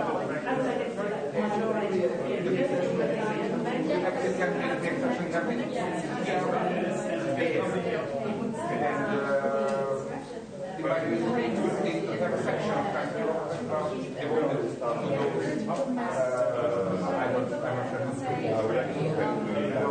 Non-European, they are non-European, they are non-EU European. At least to give them some sort of special section in festival,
And I think that the point quite interesting is how to bring knowledge to a local level coming from.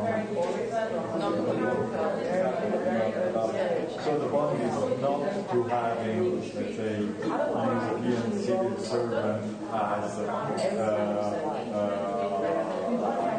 but more kind of neutral figures, people that can be facilitators, like themselves know what you can get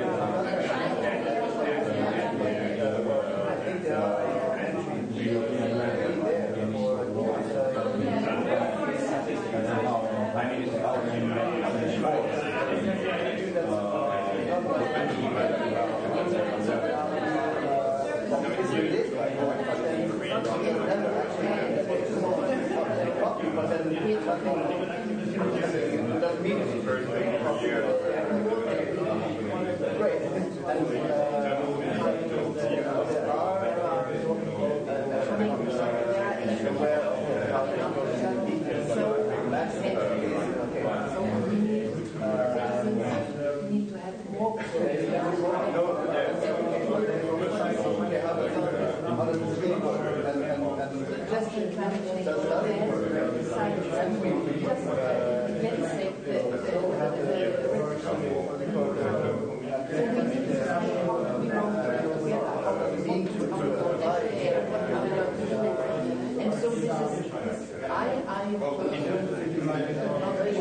citizens also without being strictly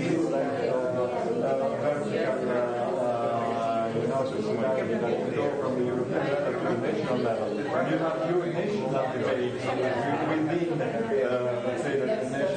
What we need is exactly that citizens in Europe, the Greek people, discuss with the German people how do we want to deal with migration.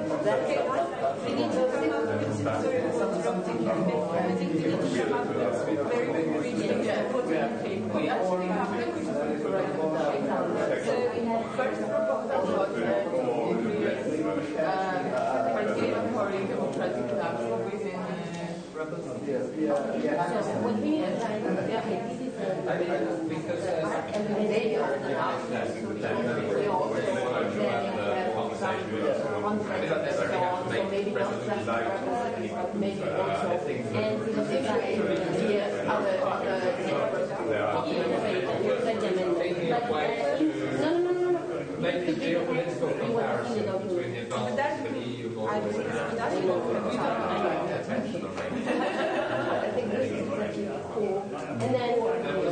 talk about paying attention to thinking about formats which do that, which don't necessarily have to be physically going there, but could be physically going there to caravan or making up other no matter going throughout Europe. There was an idea to somehow build a structure of the festival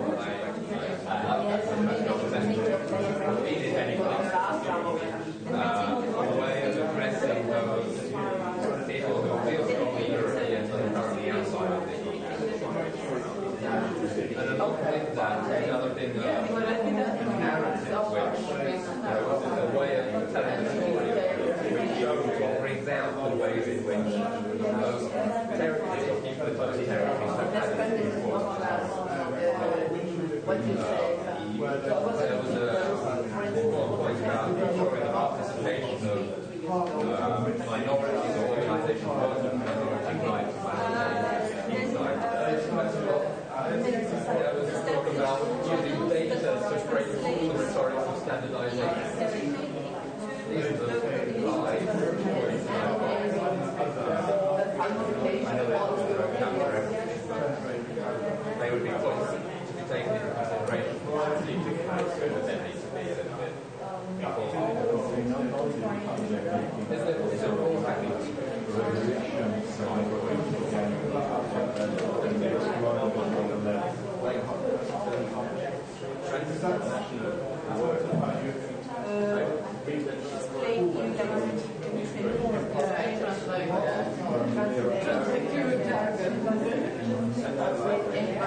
I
discussion on democracy as a field of empowerment and not as a whole. So it's something that we practice every day. We have discussions at the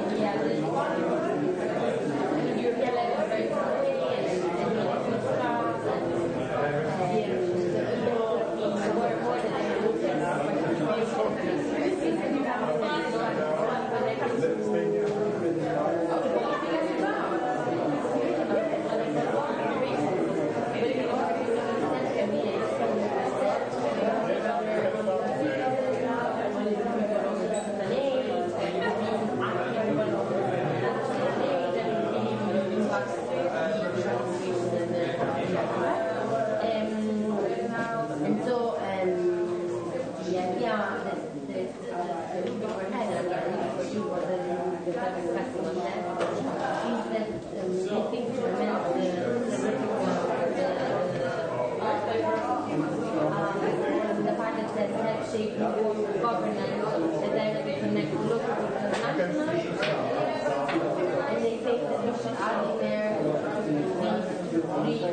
of the they just do not reach. It's like one of the most important things as long as we're staying trying to change the obviously like there is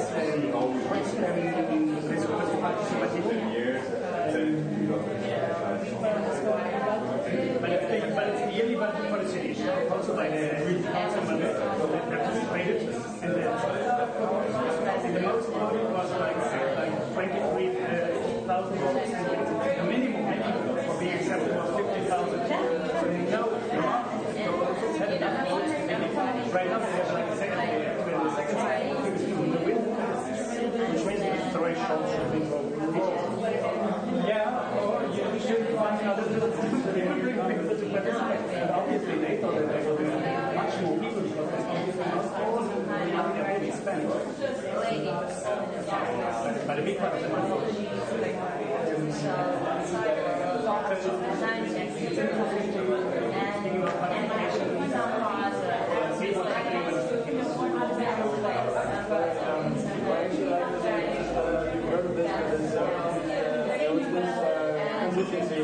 in Quebec.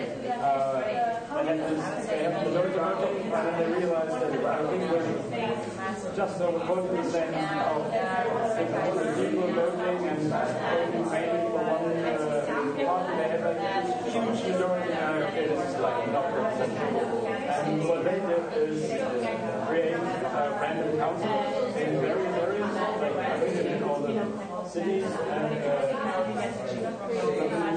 studies, and then like, okay, we just choose people from randomly select people, put them into the council, eventually have to change the council because no, like by accident, no native original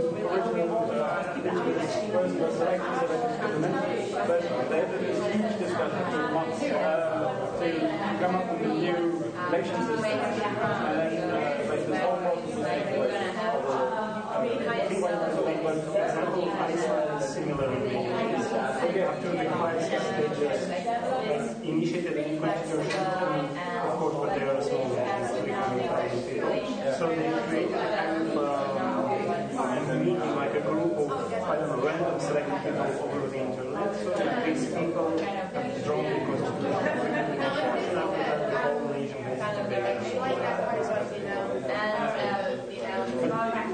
what's interesting is the point you mentioned, no matter how you get you say participation because there are groups that are regulated. They have to, I don't know, think more exact instruments or tools that are directed these groups in order to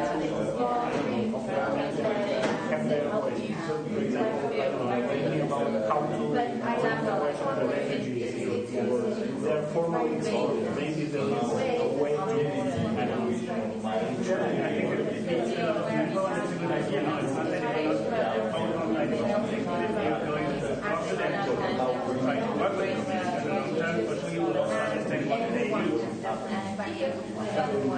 We really have to like not offering some sort of participatory tools, but to more face-to-face and digital tools. Yeah, like, because you're excluding, Moldova excluding more than half of the population. If you go for this and there are really great tools connected, like doing local democracy, like connected to CC and all this stuff.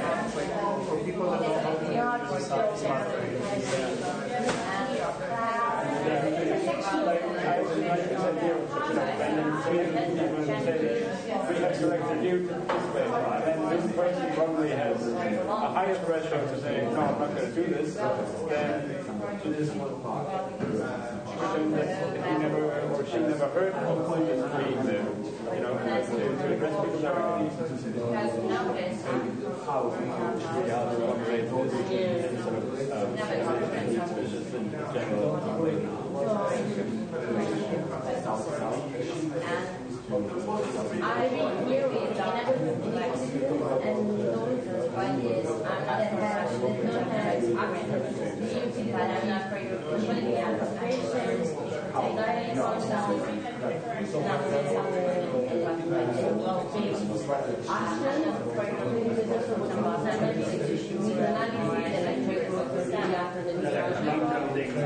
sometimes we speak our language with people and then we go around and say, oh, we've been to a transnational town, like the capital international, no, like this is a feeling when I go to my hometown, it's very small, you know, the language is very different, and that I can adapt people. For example, when I go home and I say, I love it for the meeting, I say to my grandma, I've been in Europe. And she's like, you've been in Europe, like, been in Europe, like, and it sounds crazy, but it's a matter of like adapting language. I think you're completely right, and it's not only this example, there are millions of examples. I think the language we used during the last days, used to use this language.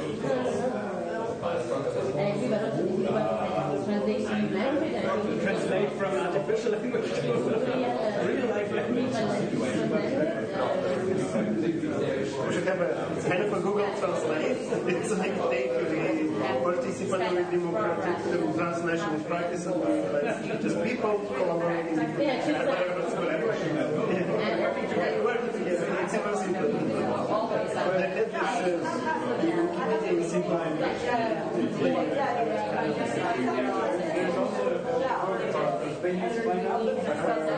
They also limited themselves to something that I think explained it.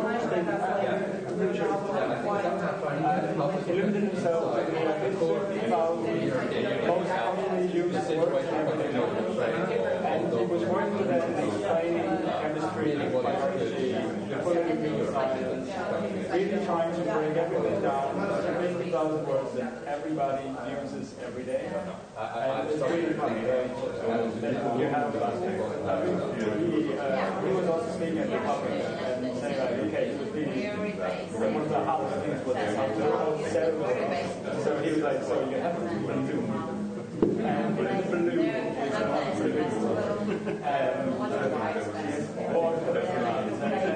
and really trying to really break things down into things and also like names for the words.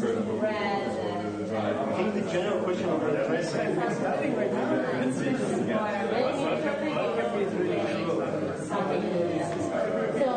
I never had a conversation. We have just one problem. Because before it said enable citizens, those who don't have access to political participation, after the retreat, I just changed on the enable people living in Europe to fully participate politically as well as politically. I think the question we're addressing right now is the institutions, that they are not like citizen participation, political participation, in terms of representation, and this kind of institutions. So I think we should somehow have a point to democratize institutions, because it's really about institutions. You have citizenship that is very rigid, and you don't have citizenship and the political system on them. Citizenship. For me, I really have an issue. I mean, this is a very interesting discussion, but this is the political, like not the political, the strategic work plan and objectives of European actors. And I mean, I also think that when we do this, we need to be realistic and like do things that really believe that the European actors can do. I mean, promoting the democratization of the yes, and also improve the network of the river cities. It could also be an opportunity, but for the rest, I just try to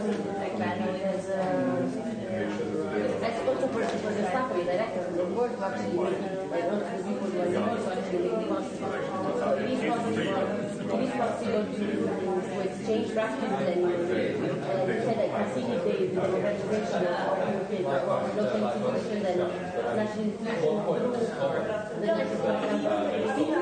but otherwise I think realistically speaking there is a high chance that stuff is by ourselves to democratize local institutions on ourselves. I want to be brutally honest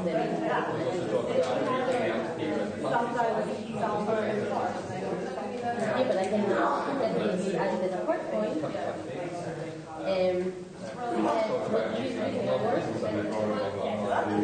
What you do in your work promoting practices that revive, revitalize, reinvent institutions.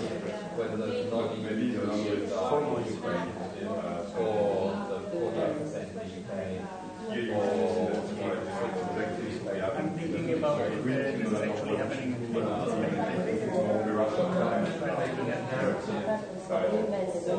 using the narrative to show the contribution of people from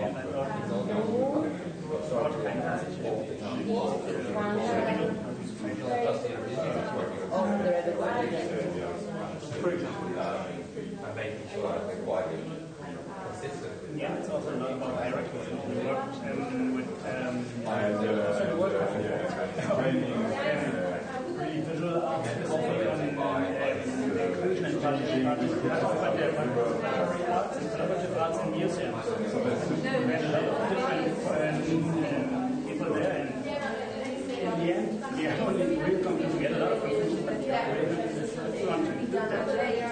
Obviously, change at first the hierarchies in the institutions. It's not possible that we do it with a male 50-year-old director, white director, telling people what to do, and then there's the next, and then at the end there are people cleaning up the museums, and the hierarchies have to change completely. And this is just the type of example of the museum, but all the other institutions are the same. So with participation, we might have an Indian also for museums, I would say, with whatever else space. For me, it's like right now,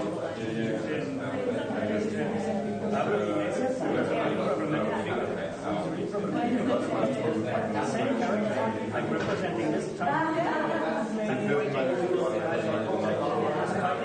until he's the chef, the director of a former platform. The platform was not horizontal. I think it's important to keep that position. It's a jobbing, but I think it's important to think about participation to keep this whole that hierarchy. Is affecting you the way you So, I was speaking with and they were saying that some of the applications that was specifications were helping to use enough by coming from the social movement and around the institution, they start working with starting to influence the couple, and they feel that the social movement is actually so the thing is the strength coming from the people because the people can we have 2 minutes to wrap up, so if it's possible, can you write the proposals on the paper? Do this write proposals on the papers? Yeah, no, roughly. Roughly, they're going to be sent out. And they can be then pre-grammar and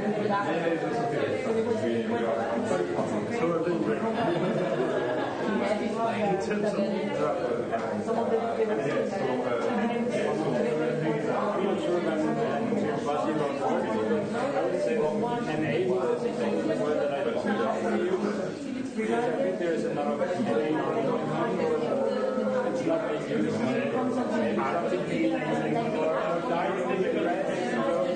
because I'm not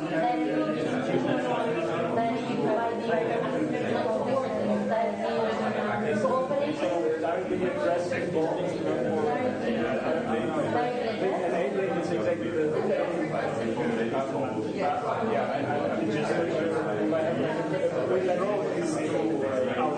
because maybe this is happening.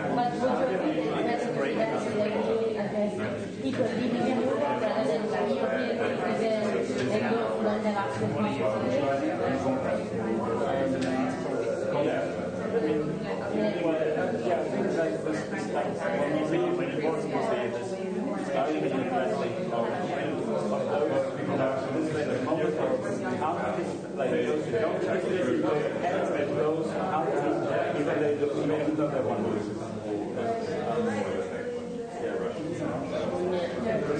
Yeah, because there are giving it space, nobody not exploding, they don't know about they can't because they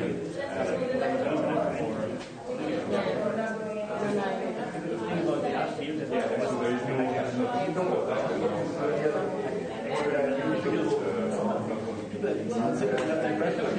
it's easier to 18 years Thank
you.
can stand in the room 5 minutes, take a break of 5 minutes, and then we can gather again here in the room.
invite you to come back to the minorities. We are a little bit under pressure.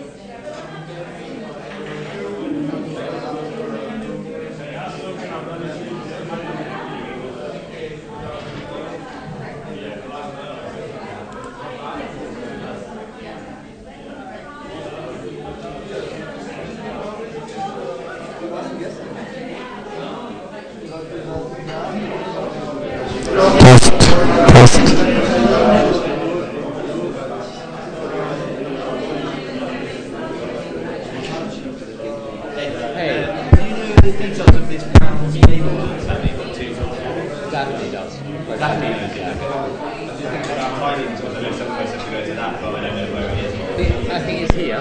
Oh, it's here. I'm pretty sure it's here, and I suspect it will start just a little bit later. So, yeah, but I'm sure it's here. I'm sure it's here.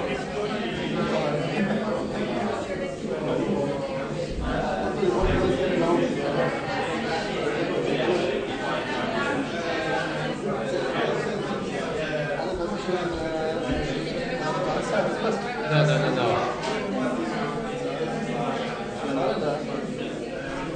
Does this work? Okay, everybody, could you take your seats so that we close off this annual General Assembly with a highlight of the day.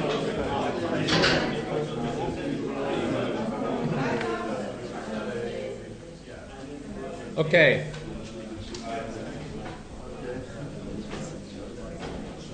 So I'm pleased we did the World Cafe sessions because, from what I've heard, the discussions were all energetic and plenty of ideas came out of them. Maybe, Martin, you explain what the next steps are going to be with that. Yeah. So the process is that we won't be able to, put them again on the flip chart because it will take us too long to reflect on it. However, obviously they will not be forgotten. So the moderators' tasks and the people who were willing to will reformulate the proposals. So either changes to the strategic plan or new resolutions, and those will be put back in this collaborative pad that we communicated online to most of you. If you haven't them, it's probably because you have not registered as a member yet.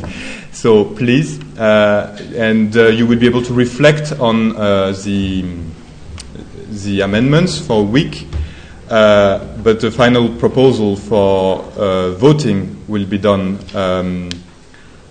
on Friday at the latest, and people will be able to vote on it for a week from September 2nd at midnight to September 11th at midnight. Sorry. So this is the process for now. So you will be able to reflect back on those online, however. Thank you. So I hope that was clear. And it was clear. What I want this to be, what I want to maybe say a little bit more about to clarify further is the process of voting, because we're going to vote on amendments to the strategic plan. We're also going to vote on any resolutions which are proposed to the AGM. There's at least one resolution which is being proposed. I know that because I proposed it. That resolution is about introducing a membership fee for European alternatives, and there's a number of different options in the resolution, ranging from a totally voluntary membership fee, but nonetheless something, to a small amount, like €5 a year, to slightly higher amounts, and there's options about also for organisations about how much should be contributed. We thought that was an important vote to have because, as I indicated earlier on, one of the issues with European alternatives finances right at the moment, despite the fact they're very healthy, is they don't have much resources, any own resources, any reserves that we can decide what to do with ourselves, independently of any funder. And so having membership fees would clearly address that to some extent. And so there's a proposal to introduce membership fees that can be voted on by the members during the voting period, which is the 2nd of September to the 11th of September. So that's one of the resolutions. And the other thing you will have the opportunity to vote on is to elect 2 new members to the Board of Trustees of European Alternatives. So there have been a number of candidates that have already presented themselves. As I said earlier on, you have up until midnight this evening if you've been inspired by this AGM to get your 2 nominations to be a candidate. You need to send an email to Martin announcing that. But there's been 5 people who have presented themselves so far, one of whom is here. The other 4 of whom have sent a statement to be read out to the AGM. One of those 4, may arrive just at the last minute, so I'm going to leave her last, see whether she gets here in time to say her own statement. But I'll read out the other ones. And between now and when the voting starts on September 2nd, we're going to organise some online opportunities to exchange with the candidates, to pose them questions and answers, so that anybody who wants to do that from the membership can. Is that a question coming? Yeah. How many other people are on the board, and what does the board do? Good questions. So right at the moment, on the board... Sorry? I said you. You were on my list. But so the current board members: Ségolène Prouveau, Lorenzo Marsili, Daphne Burasbach, Noel Hatch, Beppe Caccia, Igor Stokwiewski, Srečko Horvat, Tony Benebos, Katrin Fiaischi, and me. I think that's 10. The board of trustees are the people who are legally empowered to oversee the organisation. And so they are the people who have a legal obligation to ensure that we're doing everything correctly when it comes to filing the accounts and ensuring responsibility and all this kind of thing. But also they meet to decide on the strategy of the organisation.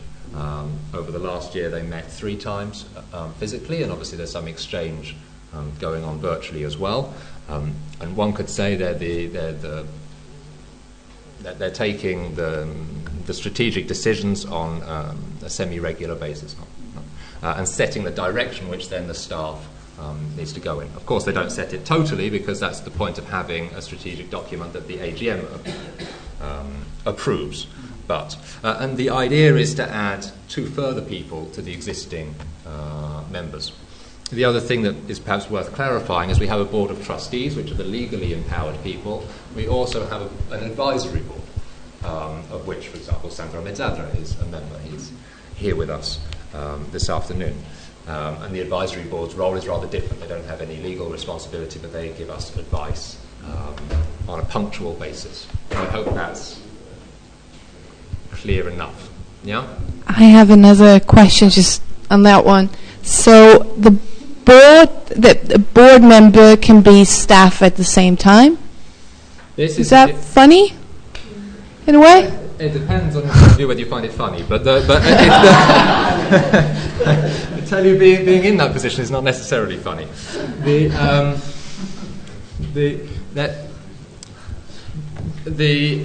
Yes, there are staff members who are also board members, for example, myself, but I'm not the only one. And it's been discussed before if that's appropriate and for how long that's appropriate, because European Alternatives has nearly existed 10 years, but it's nonetheless relatively new as an organisation. And so what we didn't want to create was a totally artificial situation where one has actually a board which in name is taking the decisions, but in reality it's other people who are in the staff who take the main decisions and are not properly held accountable for that because they're not in the board. So that was one consideration. But there is the idea that maybe at some point it will become appropriate for staff members to no longer be in the board.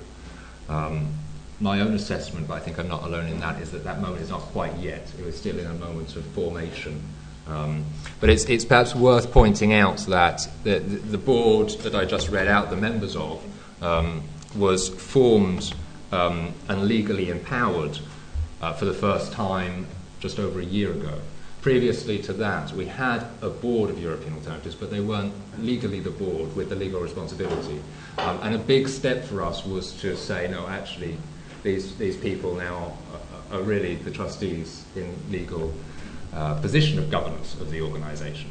So that, if you like, was the first step. And potentially a second step is going to be the staff pull out of the board.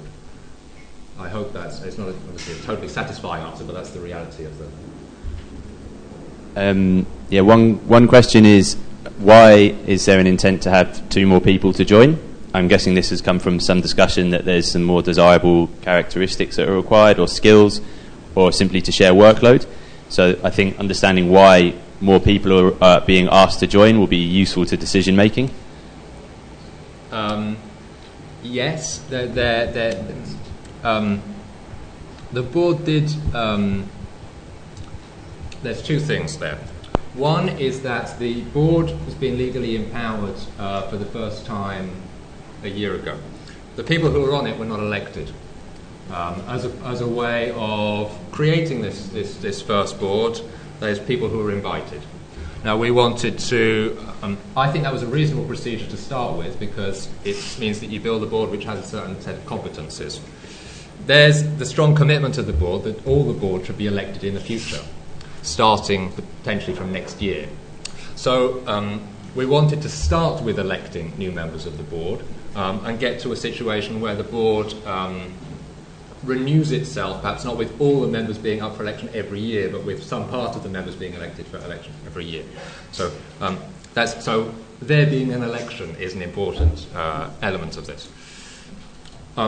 There was an analysis in the board that maybe some competences are not currently covered, maybe some geographical areas are not currently covered, maybe some profiles are not currently covered. I don't particularly want to go through that analysis, because I think it would influence the vote. And I think it's really for members themselves to look at our current board, look at the profiles of the people who are there. That's all online, and see who they would want to add to that. Why 2? We think that would be a manageable number of people. Adding more than 2, you start to get a board. You get a board of like 15, 16, 17. It gets very difficult to meet. They're my best answers. If there, please. I think you need to. So, just to clarify what you just said, analysis has been done, but you're suggesting that we all do our own analysis. No formal analysis has been done. I see. But there was a reflection in the board about, do we have absolutely everybody that we need here? Okay. And it was possible to imagine that it would be nice to have a few other kinds of people. So it seemed reasonable to try and enlarge the board.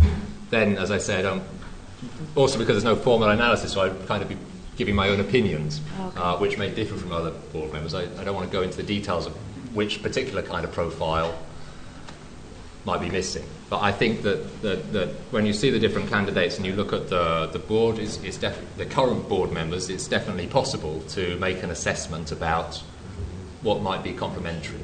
Okay.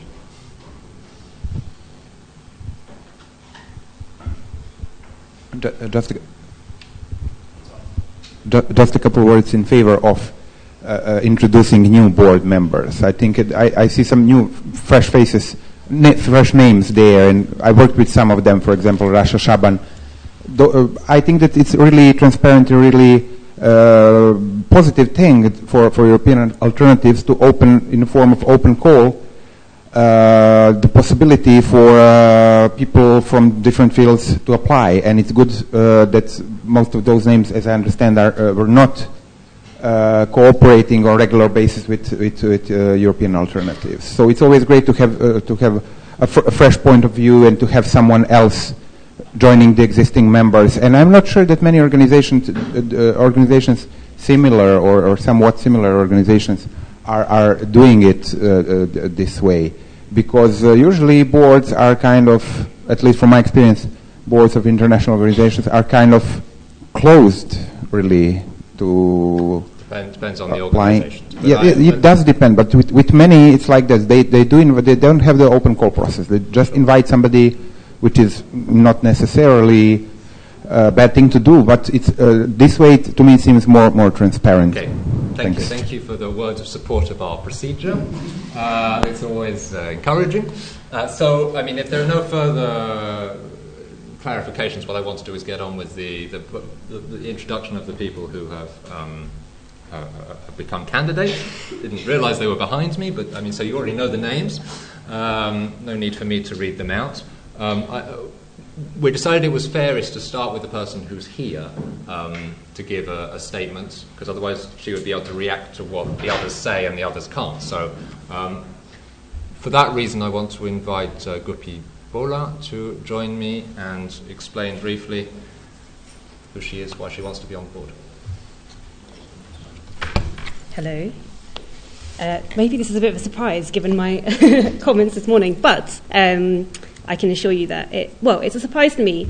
The decision to stand on the board came very recently. I'm also really excited that Rasha Shaban's name is up there. I don't know her, but maybe the missing profiles can be placed into their rightful places after this election. And I am standing with a certain identity. I'm a British-born Indian with a Punjabi descent. I come with a set of politics and a perspective on the world that I feel would really help strengthen the vision and practice of European alternatives. And I know that from my experience in the organisation I work for in NEON, which is also a network but currently focused just on the UK, that by adding in a diversity of perspectives and lived experience within the team and within the structures of your organisation has had really radical, empowering and liberating effects on our impact and how strategic we can be. And that is really why I'm placing myself forward. So the other reason is that over the last week, and this is an analysis that we have, we've been talking about how neoliberals were really excellent at setting up the infrastructure to be able to cement their ideology and continue in reinforcing it over the last 70 years. And one way they did that was having an infrastructure of membership between advisory boards and other boards of each other's organisations, so that there was a flow of information and I guess you could say solidarity between those organisations. And NEON is committed to building that infrastructure, and one way in which I can do that as someone who works at a European level is by committing myself to a board position with another organisation that aligns very strongly with our vision. So that's what I'm here to propose I do. And the other thing is that I'm also very skilled in many other areas. I'm not just a brown face. I have 10 years experience in the NGO sector. I've got a master's in public health. I'm very skilled at macroeconomics and European politics. I've been working at a European level since, for like 5 or 6 years. I've run international campaigns. I train on movement building, and I help support and mentor and coach young activists. We also work very closely with several political parties in the UK, delivering political education on neoliberal economics. So my skills are varied, and I think probably supportive of the work that European alternatives do.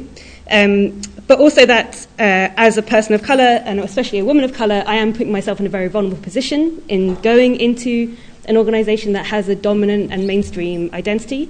But I see an opening and a willingness to change, which is something that we have been talking about today, in particular from Martin, network organiser, and I am committed to supporting him in that work and in finding ways in which he can support the team and the rest of the board in exploring and doing some inside work to think about diversity, not in terms of diversity, but as to being a crucial way in which we can reach our vision of systemic change. Because if we're just going to build on the same values that the neoliberals built their economy on, then we're just going to recreate exactly the same problems that they have, or we have currently. So let's overturn the sexist, ableist, classist, white supremacist economy that we live on by embedding that diversity into our organisation and our work, so that we can actually create something that is fundamentally different and fundamentally socially just. Thank you very much.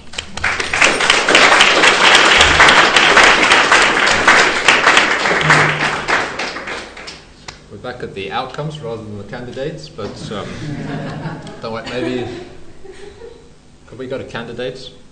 So I'm going to now read out the presentations of the others, those that sent something. We'll try to be fair to each of them and say roughly in the same way. So Rasha Shaban sent a letter. Dear members and friends of European Alternatives, my name is Rasha Shaban. I was born in Alexandria, Egypt, but I am currently living and working in Gothenburg in Sweden.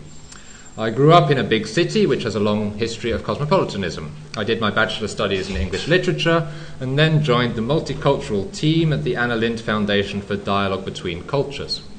After 8 years of working on the promotion of intercultural dialogue in the Euromed region and the empowerment of civil society on both shores of the Mediterranean, I decided to study leadership for sustainability at Malmö University.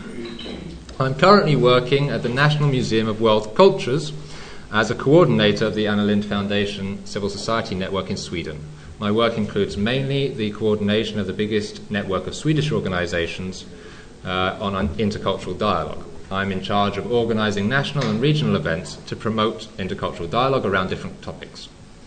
From January to November 2015, I worked with the biggest NGO in peace building and conflict transformation, Search for Common Ground, as the MENA coordinator. My main responsibilities included the development of their medium-term vision and strategy in the MENA region, ensuring the implementation of their activities, conducting training on dialogue facilitation and design for civil society members in both Tunisia and Egypt. Before joining Search for Common Ground, I worked as the head of programs at the Cairo-based non-profit organization, the Regional Center for Mediation and Dialogue. Since the beginning of 2015, I have been in charge of the transnational project called WOMEDAN, Women of the Square, which aims at empowering women activism for social change. With more than 30 participants from Egypt, Tunisia, Italy, France, Greece, Ukraine and Sweden, we produced the WOMEDAN Declaration advocating for empowering women activists across the Mediterranean. It's such an honour for me to submit my candidature to be a member of the European Alternatives Board. I started collaboration with European Alternatives in 2011 with a seminar called Indignation, on activism, which took place in Luxembourg. She took part in one of our exchange projects entitled Stop Youth Precarity, Act Democratically, and we're currently collaborating on the WOMEDAN transnational project. I would like to join the board of European Alternatives as I strongly believe in the organisation's vision and I am a strong advocate of its vision. I can act as an advisor on Scandinavia and its social political affairs. In addition, I can share my expertise and knowledge of the MENA region. And before I forget, I have a big passion for music, which pushed me to learn to become a professional DJ. Now I hope you can vote for me. Peace and love, Rasha.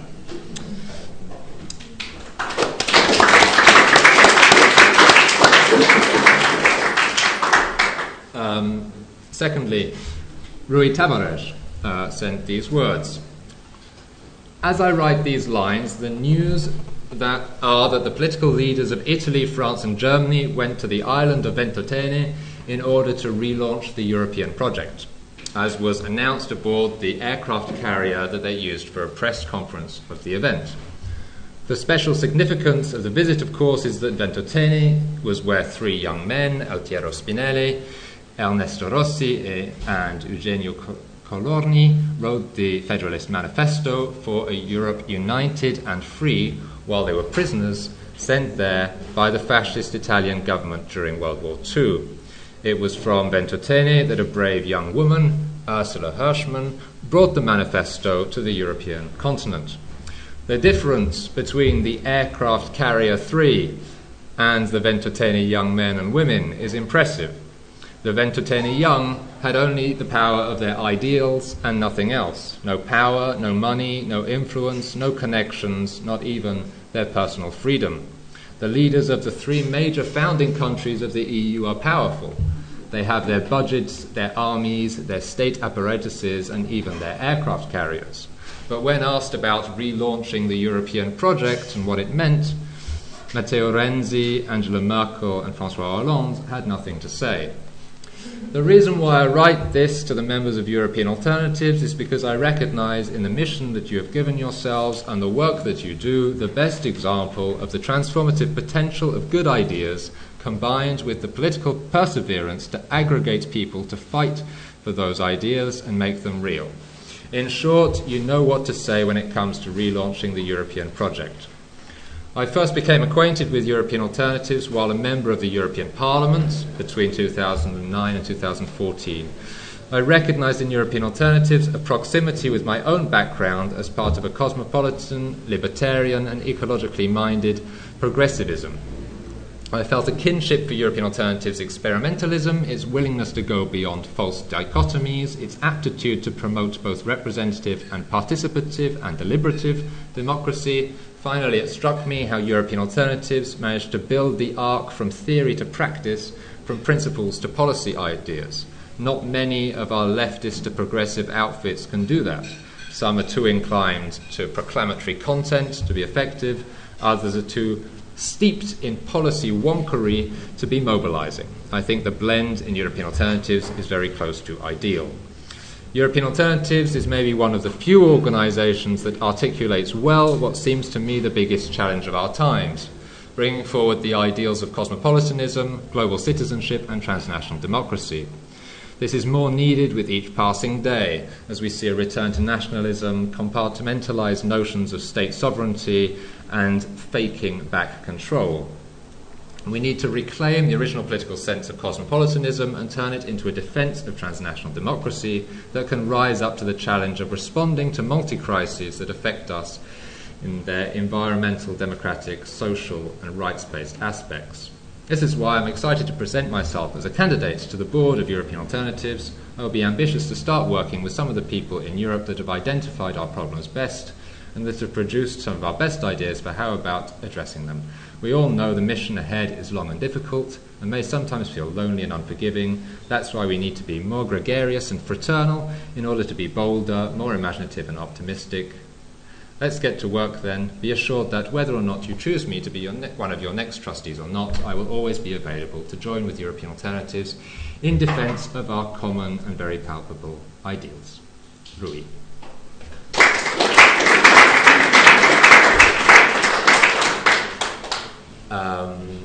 Next, I would like Annie Ruki. I don't have her statement on my computer, but Martin has it on his.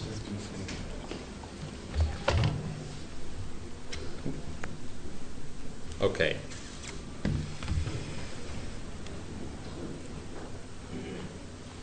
So this is from Annie Ruki.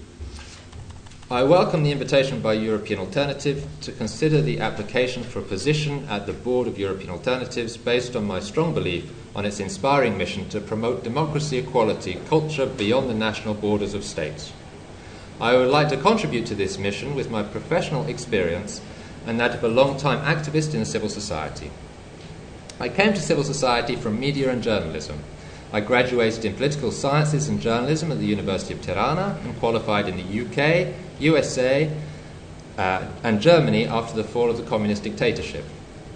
I joined Deutsche Welle, the international media of Germany, as its correspondent in Tirana. My profession and my everyday work have strongly contributed to be very sensitive on democracy, equality, freedom of press, and to combat, to protect these at a moment when that's necessary. This led me naturally to civil society activism in Albania, in human rights groups focused on women's rights and gender equality. My profession brought me to study Turkish in Istanbul and Greek in Athens, and to work in Cologne and Brussels, and to be lucky enough to understand that the transnational solidarity and understanding are there. And if you are an activist of civil society or just an active citizen, you just have to appreciate them and be inventive to generate them for a common good. I understood it when, together with a group of educated women in Tirana, we founded in 1992 Riflessioni Women's Association, one of the first NGOs in post-communist Albania. As a member of its board of directors and later its president, I contributed in the networking with regional and European forums and networks which have the same mission and credo. What a solidarity in assisting us in our early steps in democracy. On the curriculum vitae of the Riflessione Association, there are important achievements regarding women's rights and gender equality.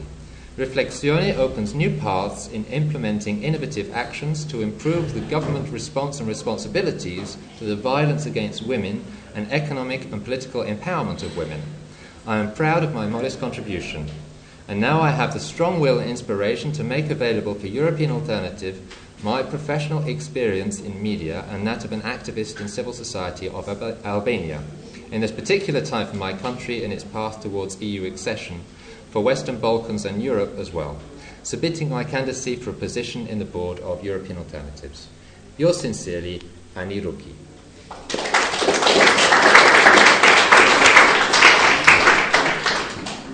And the one I saved until last to see whether she got here in time, but I don't think I see her, is Marika Jolai, who is coming to Berlin anyway, but clearly didn't manage to call by here in time. Maybe her flight was delayed.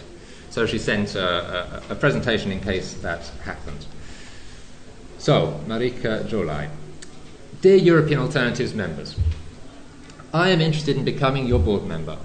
In this letter, I hope to demonstrate how much I could bring to this position. I hold a PhD in Development Studies from the University of Sussex, UK, and I am currently postdoctoral research fellow at the Centre for Advanced Studies of Southeastern Europe, University of Rijeka.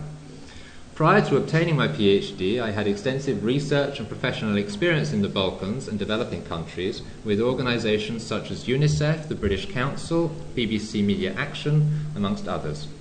Currently, as a member of the Balkans in Europe Policy Advisory Group, I work on developing policies and recommendations for the EU integration of the Western Balkans. In Serbia, I was one of the founding members of the charity association Pannonia in Novi Sad and House of Tolerance in Belgrade. Both organizations were working on supporting vulnerable and excluded people and advocating the rights of minority groups. I am also one of the founders of Exit Festival in Serbia, one of the most successful examples of grassroots youth activism that used music to bring down boundaries between peoples and states that were engaged in a bloody war. With my professional experience in activism, as a board member, I would be able to engage with several themes European Alternatives is working on. Firstly, drawing on my experience of working in independent media and media for development, I would work on the media pluralism theme, particularly media freedom that has been steadily declining in a number of European countries in the recent years. I believe that we lack information on how this is affecting society, and research on these issues in combination with use of innovative methods and technology could provide a solid platform for activities and donor support. Second, migration is one of the three academic topics that I work on, and we need to better document the nature of changing circumstances in Europe resulting from the large influx of refugees in recent years. Issues of exclusion, new boundaries and lack of tolerance need to be overcome, primarily by improving understanding of each other and creating spaces where different groups can interact without prejudice. I believe that politicians and formal institutions should be actively engaged in this process. Finally, gender equality is a theme that requires constant engagement and novel approaches to achieve this. European Alternatives, in my view, has a great potential to become more active in this field, particularly in making sure that women's voices are more strongly heard, which would also lead to strengthening protection of girls and women from violence. On a practical level, I have program and project management experience, including budgets and financial management, reporting to donors, and managing multiple partnerships. I also worked as a fundraiser for a number of years for media organisations and CSOs, from conceptualising projects, preparing concept notes and full proposals. These are experiences that maybe you're looking for. I would be able to strengthen the research capacity of European Alternatives and mechanisms to connect this with activism and policy change. The reason why I would like to engage with European Alternatives is your varied approach and broad platform for advancing citizens' action. My own personal and professional views and interests are very much in line with your organisation's values, and it would be a great honour to serve as a board member.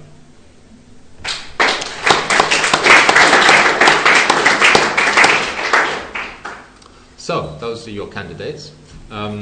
As we said, we're going to make a presentation of the candidates online with a photo and statements and so on over this coming week, and also set up a couple of occasions for you to ask questions online of the candidates to be able to make a choice in the voting period between September the 2nd and September the 11th, in which all members can vote. Luigi. How many people are allowed to vote? Martin? Roughly. Roughly 1,000. About 1,000, yeah. Don't you think it should be appropriate to put a minimum number of votes that candidate should reach in order to be elected? In order to be, at least, to have a certain degree of representativeness of the organization? I would be happy with putting that as a resolution to be voted on at the same time as the votes, if that was something that we wanted to do. I would probably want to pull together the board to consider it as well. We haven't imposed a minimum number, and given that the elections are already announced, I would have some hesitation. But if there was a strong will, then.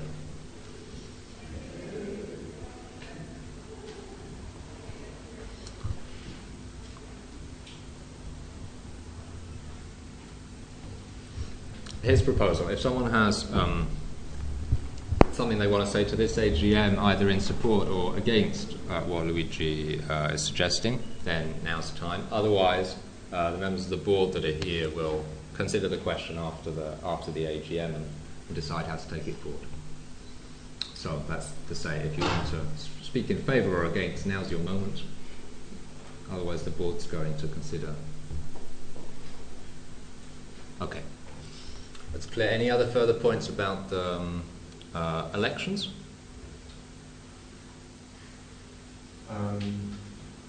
No, not really, apart from practical considerations. But yes, so the candidates will be presented, as you said, online. You will have the possibility to vote on a protected platform. You will receive login and the password to actually vote. Voting is anonymous, and the results will be presented, obviously, as soon as possible. So on September the 12th at the earliest. Yeah, but that's all. Voting members are organizations and individuals that are registered as such, and yes. And that's it. That's it. Okay. So with that, we come to the end of the AGM. I'm worried about feedback. With a couple of minutes to spare. We're running over. We were told we had to finish by 1:30, and we're going to do that. So that's also something to celebrate. We managed to get through the agenda in time, which is not always possible. And so, thank you very much. Maybe it's worth announcing the following activities. So, Daphne, please do that. I don't think we need the mic because that's not. Yeah. So now there's break. Time to get food, and there's also the roundtable on forms of international solidarity, which is a research program European University is part of, together with 10 other universities funded by its EU program Horizon 2020, which is meeting here. There's a professor from Greece that is in town, and she's going to present preliminary results. We put this together because obviously there's a European group here that's able to join that. It's also open. You can join. It's going to take place here, so maybe there's also some people who can help us quickly to rearrange the room. It's from 2 to 4, so those people who are taking part need to be a little bit quicker with getting a sandwich or something outside, but there's plenty of opportunities just really in like a 100-meter surrounding. Everyone else is also very much invited to have a look at where we are actually hosted. We're at nGbK. There's an exhibition of our friends on contextualizing sports, where we also met at the campus. Very happy you can come in because there's maybe something happening at the workshop, which is taking place, which is downstairs and Hospitality. And at 5 in the courtyard, it will be set up to have. At 5, in fact, it starts. Pippedayo and Nowhere Kitchen is in fact a collective who cooks together with people. So this is what we're going to do for dinner. So come at 5:30 for this to start. It's a particular type of cooking performance, so I would leave him to explain it. And then at I think 8 or 9 we will also have music, and that's the kind of fun part of the evening, our closing party, to going into the night. And the program at 7. Yes, maybe you can say that as well. So there is a French festival of sports that happens biennially in Lille, and it's called Entorse, and it's going to be presented at 7. It's kind of interesting because it touches a lot about human rights and other issues outside of just being a sport art festival. And it will be the topic of so this is part of the program that CC Sport is doing in exhibition space. So we do parallel, right? Yeah, we have many parallel things happening. Do you want to say something on? Right, so thank you very much.